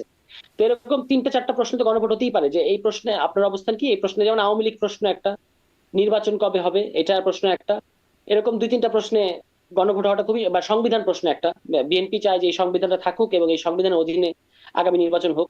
আমরা চাই যে আগামী নির্বাচনটা সংবিধান পরিবর্তনে নির্বাচন হোক। আমরা তো নির্বাচনের বিরোধিতা করি নাই। আপনি যেমন বললেন যে বিচার বিচার হওয়ার আগ পর্যন্ত নির্বাচন হবে না, এটা আমাদের পজিশন না। হুম। আমরা বলেছি যে নির্বাচনটা হোক সংবিধান পরিবর্তনে নির্বাচন। বিদ্যমান সংবিধানের অধীনে সংসদ নির্বাচন আর বিদ্যমান সংবিধানকে পরিবর্তন করার নির্বাচন দুটো আলাদা। তাহলে এই প্রশ্নগুলোতে জনগণ কি ভাববে? আপনি জিজ্ঞেস করেন জনগণকে যে আপনি কি এই সংবিধানটা রাখতে চান নাকি এটা পরিবর্তন করতে চান। এই সহজ প্রশ্নটা আমরা কেন জিজ্ঞেস করবো না? এখন আপনি বলবেন যে এটা তাহলে নির্বাচনের মধ্যে দিয়ে করতে সমস্যা কোথায়? নির্বাচনের মধ্যে দিয়ে করতে সমস্যাটা হচ্ছে যে নির্বাচনে তো আপনি এই ইস্যুতে জনগণকে যখন আপনি তার সামনে একটা এজেন্ডা দিচ্ছেন, সে সেই এজেন্ডা সাড়া দিচ্ছে। আপনি যখন সংসদ নির্বাচন করবেন, তখন তো তার সামনে আপনি এই এজেন্ডা দিবেন না কেন দেবেন যে না? আপনি আপনার সংবিধানটা ইশতেহারে পরিবর্তন। দেবেন। না, এটা তো ইশতেহারে এইভাবে আমি আমার দলের জায়গা থেকে দিলাম, এটা ন্যাশনাল এজেন্ডা হবে না। সংস্কার যেমন এখন ন্যাশনাল এজেন্ডা, কিন্তু যদি আপনি ন্যাশনালি একটা এজেন্ডা তৈরি করেন যে আগামী এই সংবিধানটা কি পরিবর্তন হওয়া দরকার কি দরকার না, আপনি কি মনে করেন, তখন আপনি জনগণের মতটা খুব সহজে জেনে যেতে পারবেন যে এবং আগামী নির্বাচনটা কোন ধরনের নির্বাচন হবে। সেই নির্বাচনের মধ্য দিয়ে যদি ন্যাশনালি আমরা এই মতটা অর্জন করতে পারি যে জনগণ চায় জি, যে এই কিন্তু সংবিধানটা আমরা পরিবর্তন এতদিন হোক, ধরে দেখেছি তাহলে আসলে আগামী নির্বাচনের রাজনৈতিক মধ্যে আপনি দলগুলো সেটা করতে তাদের পারবেন। ইশতেহারের মধ্যেই তারা কি চায় কি করবে এই এই বিষয়টা বলে আসে, প্রতিজ্ঞা করে, সেটা রাখুক বা না রাখুক হ্যাঁ, তারা। কিন্তু তার তার 20%-এরও কম তারা পূরণ করে। জি। যেমন ধরুন তত্ত্বাবধায়ক সরকার ব্যবস্থা বাতিল করা হবে, এটা তো আওয়ামী লীগ তার ইশতেহারে বলে নাই, কিন্তু হুম। আওয়ামী লীগ সেটা করে নাই। 2/3 যে ছলাকলা রাজনৈতিক দলগুলো দেখায়, সেটা হচ্ছে যে আমার কাছে 2/3 আছে, সুতরাং আমি ক্ষমতায় গিয়ে, তারা এমন না যে তারা নির্বাচনের আগে যা যা বলে নির্বাচনের পরে গিয়ে তাই তাই করে। তারা অনেক নতুন নতুন জিনিসপত্র ঢোকায় এবং তখন তারা বলে কি যে আমার কাছে ওই যে 2008 সালের নির্বাচনে আমার কাছে 2/3 আছে, এই 2/3 বলে আমি যে কোনো কিছু করতে পারবো। কিন্তু এই 2/3টা আসলে অনেক ক্ষেত্রে লেস দেন 40% ভোট।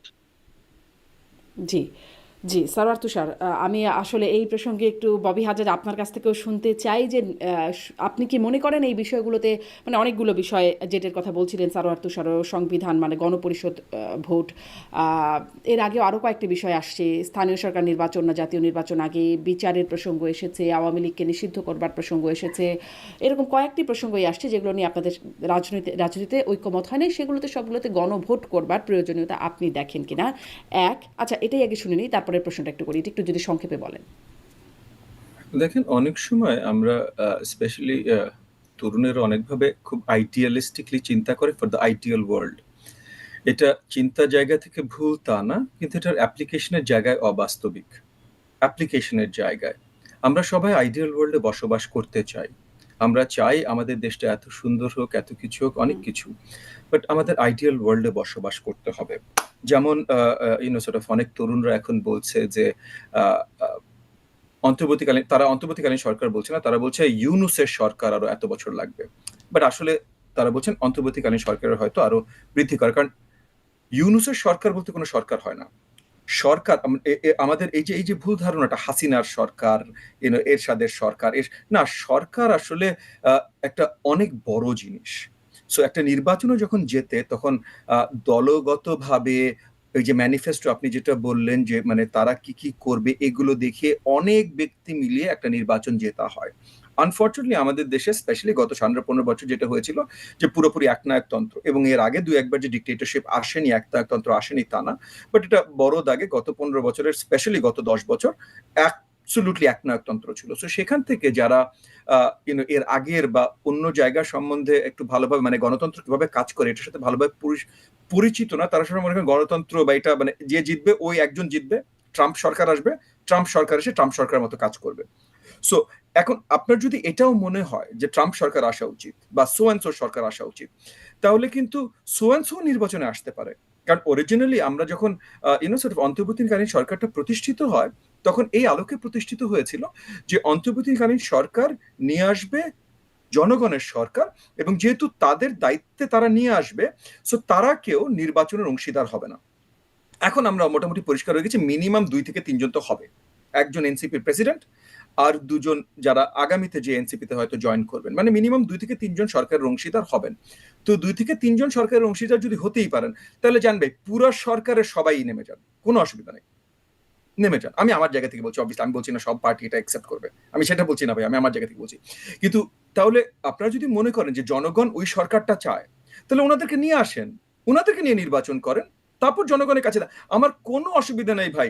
আগামী প্রধানমন্ত্রী ডক্টর মোহাম্মদ ইউনুস হবেন, আগামী প্রধানমন্ত্রী নাহিদ হবেন, আগামী প্রধানমন্ত্রী আপনার বা নাহিদের দলের অন্য কেউ হবেন, বিএনপি থেকে হবেন, আপনার অন্য কোনো দল থেকে হবেন, আমার দল থেকে হবেন, আমার কোনো অসুবিধা নেই। কিন্তু জনগণের চয়েসটা জনগণের কাছে তুলে দেন। আপনি যে 15 বার গণভোটের কথা বলছেন, এর থেকে তো জাস্ট আপনি যদি বলছেন যে সোয়ানসো সরকার চায়, যদিও সরকার আসলে এইভাবে কাজ করে না, বাট তবুও সোয়ানসোকে নিয়ে আসেন রাজনীতিতে, সোয়ানসোকে দাঁড়াতে বলেন। জনগণের জন্য যখনই দাঁড়াবে জনগণ ভোট দেবে, ফ্যান্টাসি হতে পারে ভাই, আমি নিজের ভোটটা আমি নিজের দলকে না দিয়ে ওনাকে দিব, এটা হতে পারে, ঠিক আছে, কিন্তু তাহলে নিয়ে আসতে হবে। শুধু কথার কথা বলা এইটা, এখান থেকে আমাদের বেরিয়ে আসতে হবে। এই যে বন্দোবস্ত নিয়ে কথা বা এগুলো, নতুন বন্দোবস্ত মানে কি, হোয়াট ডাজ দ্যাট মিন, এটা আজ পর্যন্ত কেউ পরিষ্কার করেনি, এবং এটা আমি আপনাকে একটু পরিষ্কার করে বলি, নতুন বন্দোবস্ত এনসিপির ভাষা না, এটা বামপন্থী ভাষা, এবং এটা 3-4 বছর আগে এসেছে। 3-4 বছর আগে যখন এসছে, যারা এনেছে বামপন্থী দলগুলো, তারা আমাদের সাথে এই স্বৈরাচার বিরোধী আন্দোলনে ছিল। সো আমি সামনে পাবলিকলি তাদেরকে এটা প্রশ্ন করি, নতুন বন্দোবস্ত মানে কি। নিজেরা যখন বসেছি তখন তাদেরকে ঠিকই প্রশ্ন করেছি নতুন বন্দোবস্ত মানে কি। আমি এমন কোনো বড় উত্তর পাইনি, তবে আমি জোরাজুরিও করিনি আসলে এই উত্তরের জন্য। বাট নতুন বন্দোবস্ত বামপন্থী দলগুলো যখন বলে, তখন মোটামুটি আপনি ধরেই নিতে পারেন যে তাদের বিশ্বাসের বন্দোবস্ত, বাংলাদেশের রাজনীতির বন্দোবস্ত, যদি আমরা স্পিরিট অফ দ্য কনস্টিটিউশন বা প্রিন্সিপালস অফ দ্য কনস্টিটিউশন, সেই 72-এর কনস্টিটিউশনই যেটা আপনারা ছিঁড়তে চান বা ফাটতে চান বা যাই করতে চান, সেখান থেকেও যদি আমরা ধরি, তাহলে বন্দোবস্তটা হলো গণতান্ত্রিক, মানে জনগণের ভোটের অধিকারের মাধ্যমে বাকি সবকিছু বাস্তবায়ন হবে। প্রথম অধিকার ভোটের অধিকার, গণতান্ত্রিক বন্দোবস্ত। আপনি যদি মার্কসিজমের ভাষায় বলেন, তাহলে এটা বন্দোবস্ত হইতে পারে না, ভিন্ন বন্দোবস্ত হবে। আপনি যদি যেই দলগুলো কট্টরপন্থী ইসলামিজমে বিশ্বাসী, তাদের জন্য ভিন্ন বন্দোবস্ত হতেই পারে ভাই। হিন্দুত্ব দলে যে বিজেপি, সেও তারাও ভিন্ন বন্দোবস্ত চায়। তো বন্দোবস্ত মানে কি, এটা পরিষ্কার করতে হবে। যদি মার্কসিস্ট দল হন, আমি মোটামুটি, আপনি না বললে আমি বুঝে নিচ্ছি বন্দোবস্ত মানে কি, আপনি কি বলছেন। তাছাড়া বন্দোবস্ত ইজ বেসিক্যালি, যখন এই শব্দগুলো ব্যবহার করেন তখন মনে বেসিক প্রিন্সিপাল যে আপনি চেঞ্জ আনতে চান। বেসিক প্রিন্সিপাল বাংলাদেশের কনস্টিটিউশন এবং সরকার ব্যবস্থার হলো জনগণের অধিকার, গণতান্ত্রিক সরকার। এই প্রিন্সিপালে আপনি যদি চেঞ্জ আনতে চান, আমি আপনার বন্দোবস্তে ইচ্ছুক না, আমি পার্সোনালি বলছি, আমি আপনার বন্দোবস্তে ইচ্ছুক না। এবং এই প্রিন্সিপাল যদি আপনি চেঞ্জ আসতে চান এবং জনগণের কাছে তুলে দেন, নির্বাচনে দিয়ে দেন, জনগণ নির্বাচনে যদি বলে যে না, ওনারা বলেছেন প্রিন্সিপাল চেঞ্জ হবে, ওই প্রিন্সিপাল আমি বিশ্বাসী, তাইলে আমি মানতে রাজি আছি। এছাড়া নির্বাচনের বাইরে কোনোভাবে যদি আপনি এই বন্দোবস্তে চেঞ্জ আনতে চান, এগেন সরকার পরিচালনা সঠিক হইতে হবে। সো রিফর্ম দরকার, সংস্কার দরকার, সরকার বন্দোবস্ত এক জিনিস না। সো সংস্কার দরকার, বড় জায়গায় বড়ভাবে সংস্কার দরকার। কিন্তু যখন আপনি বন্দোবস্তের কথা আসবেন, পরিষ্কার করতে হবে বন্দোবস্ত কি, এবং সেই বন্দোবস্ত যদি কোনোভাবে আমাদের অরিজিনাল কন্ট্রাক্ট, অরিজিনাল সংবিধান 72, যেটা এগেন ভালো সংবিধান, পচা সংবিধান, এবং আজকাল অনেক কথা আসে ভাই পচা সংবিধান, এটা বিদেশ থেকে লিখে আনা হয়েছে। এত বড় অবমাননা, এত বড় বড় মানুষ যারা কষ্ট করে এই সংবিধানটা লিখেছেন, ডক্টর কামাল হোসেন, ডক্টর মাহমুদুল ইসলাম, মানে যারা অ্যাকচুয়ালি কষ্ট করে লিখেছেন, যারা গ্লোবালি রিনাউন্ড তাদের এবিলিটির জন্য। ঠিক আছে, ডক্টর কামাল হোসেনকে আপনি নিন্দা জানাতে চান তার পলিটিক্যাল লিনিংস এর জন্য, আপনি জানাইতেই পারেন, কিন্তু তার মেধা নিয়ে তো আপনি প্রশ্ন তুলতে পারেন না। ডক্টর মাহমুদুল ইসলাম তো পলিটিক্যাল লিনিংও ছিল না, এবং মানে আজ পর্যন্ত বাংলাদেশের কনস্টিটিউশন নিয়ে কোনো মানে আপনি কোনো কেস করবেন, কোনো রিট পিটিশন করবেন, যা কিছু করবেন, মাহমুদুল ইসলামের বই দেখে তারপর করবেন। প্রত্যেকটা উকিল তাই করে। সো যারা একটু উকালতি পড়েছে তারা জানে এনাদের মান কতখানি। সো সেই জায়গা থেকে বারবার করে মানে বলা যে এটা একটা ফালতু ডকুমেন্ট, অনেক ভুল ছিল ভাই। যে কোনো প্রথম ডকুমেন্টে অনেক ভুল থাকে, যেমন এনসিপি নতুন দল শুরু করেছে, তাদের অনেক ভুল হচ্ছে, এটা আস্তে আস্তে ঠিক হয়ে যাবে ইনশাআল্লাহ। তেমন কনস্টিটিউশন যখন নতুন একটা একদম ফ্রেশ কনস্টিটিউশন লেখা হয়েছিল, অনেক ভুল ছিল, কিন্তু এখন আমরা জানি ভাই এই কনস্টিটিউশনের ভুলগুলো কই ছিল, আমরা জানি। এবং সেই কারণেই কিন্তু আমরা রিফর্ম কমিশন বসিয়েছি, রিফর্ম কমিশন নিয়ে আমাদের আলোচনা চলছে, আমরা টিক মার্ক দিয়েছি কোনটাতে রাজি কোনটাতে নারাজ, এই সব কিছু ঠিক আছে। কিন্তু যখনই বন্দোবস্ত বলবেন তখন বলছেন যে এই যে মেইন প্রিন্সিপাল, এখানে চেঞ্জ আসতে হবে। জি, কি চেঞ্জ আনবেন ভাই? স্পষ্ট। জনগণের অনেকগুলো অধিকার বিষয় আপনি এবং আপনার অবস্থান অনেকগুলো জায়গায় স্পষ্ট করলেন। আমি একটু এই বন্দোবস্তটা কি আপনি যেমন বুঝতে পারেন না, অনেকেই হয়তো আমার মতো অনেকে বুঝতে পারেন না, একটু সংক্ষেপে শুনতে চাই। শেষের দিকে চলে আসছে সারওয়ার তুষার, কি আসলে আপনাদের বন্দোবস্ত, যা বললে 95% জামানত আপনারা হারায় ফেলবেন?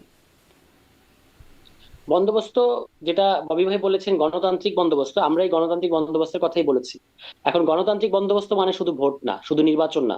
যদি এমন একটা আমাদের দেশে নির্বাচিত সরকারগুলোর মাধ্যমেই অনির্বাচিত সরকার কায়েম হয়েছে, তার মানে হচ্ছে যে নির্বাচন অ্যাজ ইট ইজ আপনাকে ডেমোক্রেসি দিতে পারে না। যদি বিষয়টা ডেমোক্রেসির হয়, তাহলে আপনাকে সবসময় রাষ্ট্র এবং সরকার এটাকে আলাদা করতে পারতে হবে, যে নির্বাচন হচ্ছে সরকার কে সরকারে যাবে সেটা বেছে নেওয়ার একটা পদ্ধতি।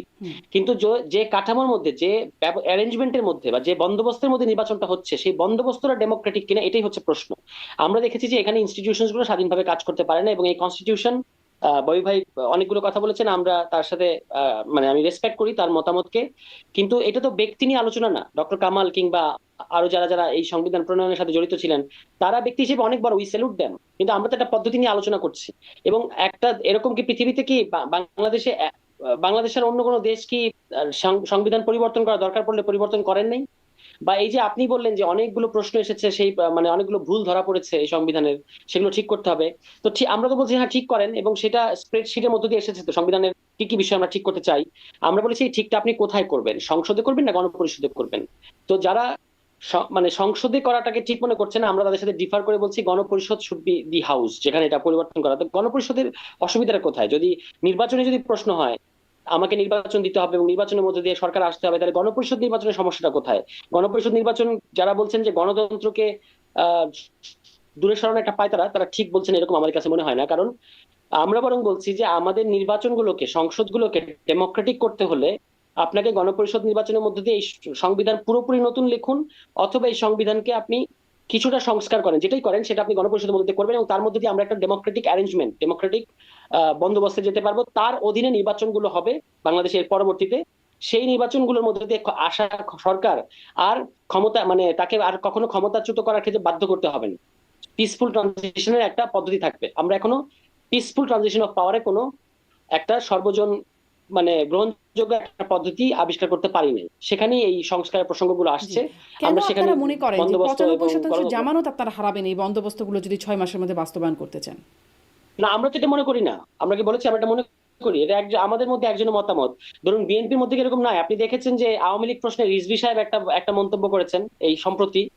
এটা করার সাথে সাথে একই দিনে তাদের ভারপ্রাপ্ত চেয়ারপারসন কিন্তু আরেকটা মন্তব্য করেছেন। তাহলে এটা তো দলের মধ্যে থাকবে, এবং দলের মধ্যে ব্যক্তিগত মতামত, দলের পজিশন, আপনারা কি মনে করেন? দলের আপনারা কি পজিশনটা মনে খুব করেন? মানে কোনটার ক্ষেত্রে। মানে আপনারা কি মনে করেন? আপনারা বাস্তবায়ন করতে গেলে সেটি বাস্তবায়নযোগ্য এই সময়ে? না, এটা তো একা একা বাস্তবায়ন করার জিনিস না। নতুন রাজনৈতিক সংস্কৃতি একা বাস্তবায়ন করার জিনিস না, যে আমি আমার কারা ডোনার সব নাম প্রকাশ করতে থাকবো এবং আপনি করবেন না, আর আপনি 1000টা বাইক শোডাউন দিতে থাকবেন, আমি দিতে পারবো না। হ্যাঁ, মানে এইটা একা করা যায় না, আমাদের সবাইকে তাহলে তো এগ্রিমেন্টে আপনাকেও আসতে হবে। সেই যদি আমরা গড্ডালিকা প্রবাহেই গা ভাসাতে হবে। না, গড্ডালিকা প্রভাইড, আমাকে এটা ব্যালেন্স করতে হবে। আমাদের মধ্যে কেউ কেউ কিছুটা নতুন এবং পুরনো একটা মিশেল করতে চাইবে, কেউ কেউ পুরোটা এখান থেকে সরে এসে নতুন ভাবে শুরু করতে চাইবে। আমাদেরকে এটা ব্যালেন্স করা ছাড়া কোনো উপায় নাই। কারণ আমরা তো যেহেতু সামনে নির্বাচন, এবং আমরা যদি নতুন বন্দোবস্তর ব্যাপারে যেটা ববি ভাই বলেছেন, যে এটা আমার কাছে একটু মানে একটু অবাক লাগে, যে আমরা যে কোনো কথা বললেই আইডিয়ালিস্ট এরকম বলা হয় আর কি। হ্যাঁ, মানে একটু আগে কিন্তু ববি ভাই বলেছেন, আমি ওটার সাথে একমত, যে আহ, আপনি সার্জারি যিনি করছেন তিনি নতুন ডাক্তারকে পুরনো ডাক্তার ম্যাটার করে না। Doctor is doctor. তা আমরা রাজনৈতিক দল, আমাদেরকে আপনাকে রাজনৈতিক দল হিসেবেই নিতে হবে।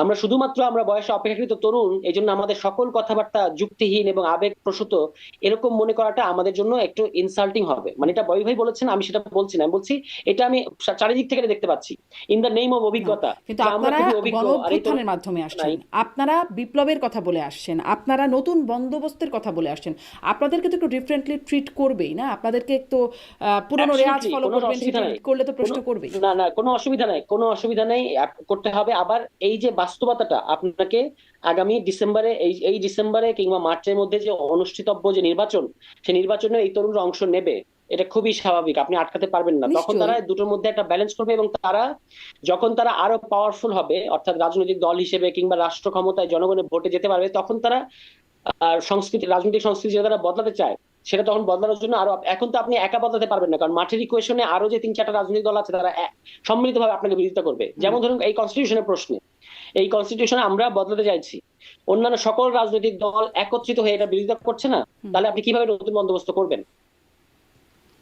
জি, তাই অনেক ক্ষেত্রেই আপনারাও আসলে তাদেরই সেই রেয়াজ অনুসরণেরই একটা ব্যালেন্স করার একটা না, জায়গা এখানে নিয়েছেন। আপনাদেরকে সৃজনশীল হতে হচ্ছে, ব্যালেন্স করে আপনাকে নতুন প্র্যাকটিস এবং পুরোনো প্র্যাকটিসের মধ্যে যেটা অনৈতিক না সেগুলো থেকে গ্রহণ করা, দুটো মিলিয়ে করতে হচ্ছে। জি, আপনাদের ব্যালেন্সড এনসিপিকে আসলে কিভাবে মানুষ গ্রহণ করে, সে নতুন বন্দোবস্ত ব্যালেন্সড এনসিপি অনেকগুলো টার্ম চলে আসে, সেটি নিশ্চয়ই জনগণ সামনেও আপনাদের অনেক দাবি দেওয়া থাকবে, নিশ্চয়ই আপনারা সেগুলো নিয়ে যাবেন, জনগণ বিবেচনা করবে। অনেক ধন্যবাদ, আজকের মতো শেষ করি। ববি হাজ্জাজ, অনেক ধন্যবাদ আপনাকে, অনেক ধন্যবাদ সারোয়ার তুষার, আপনারা সময় দিলেন। ধন্যবাদ দর্শক এতক্ষণ সাথে থাকবার জন্য। আপনারা সাবস্ক্রাইব করুন, লাইক করুন, কমেন্টস করুন, সাথে থাকুন। বিদায় নিচ্ছি আজকের মতো।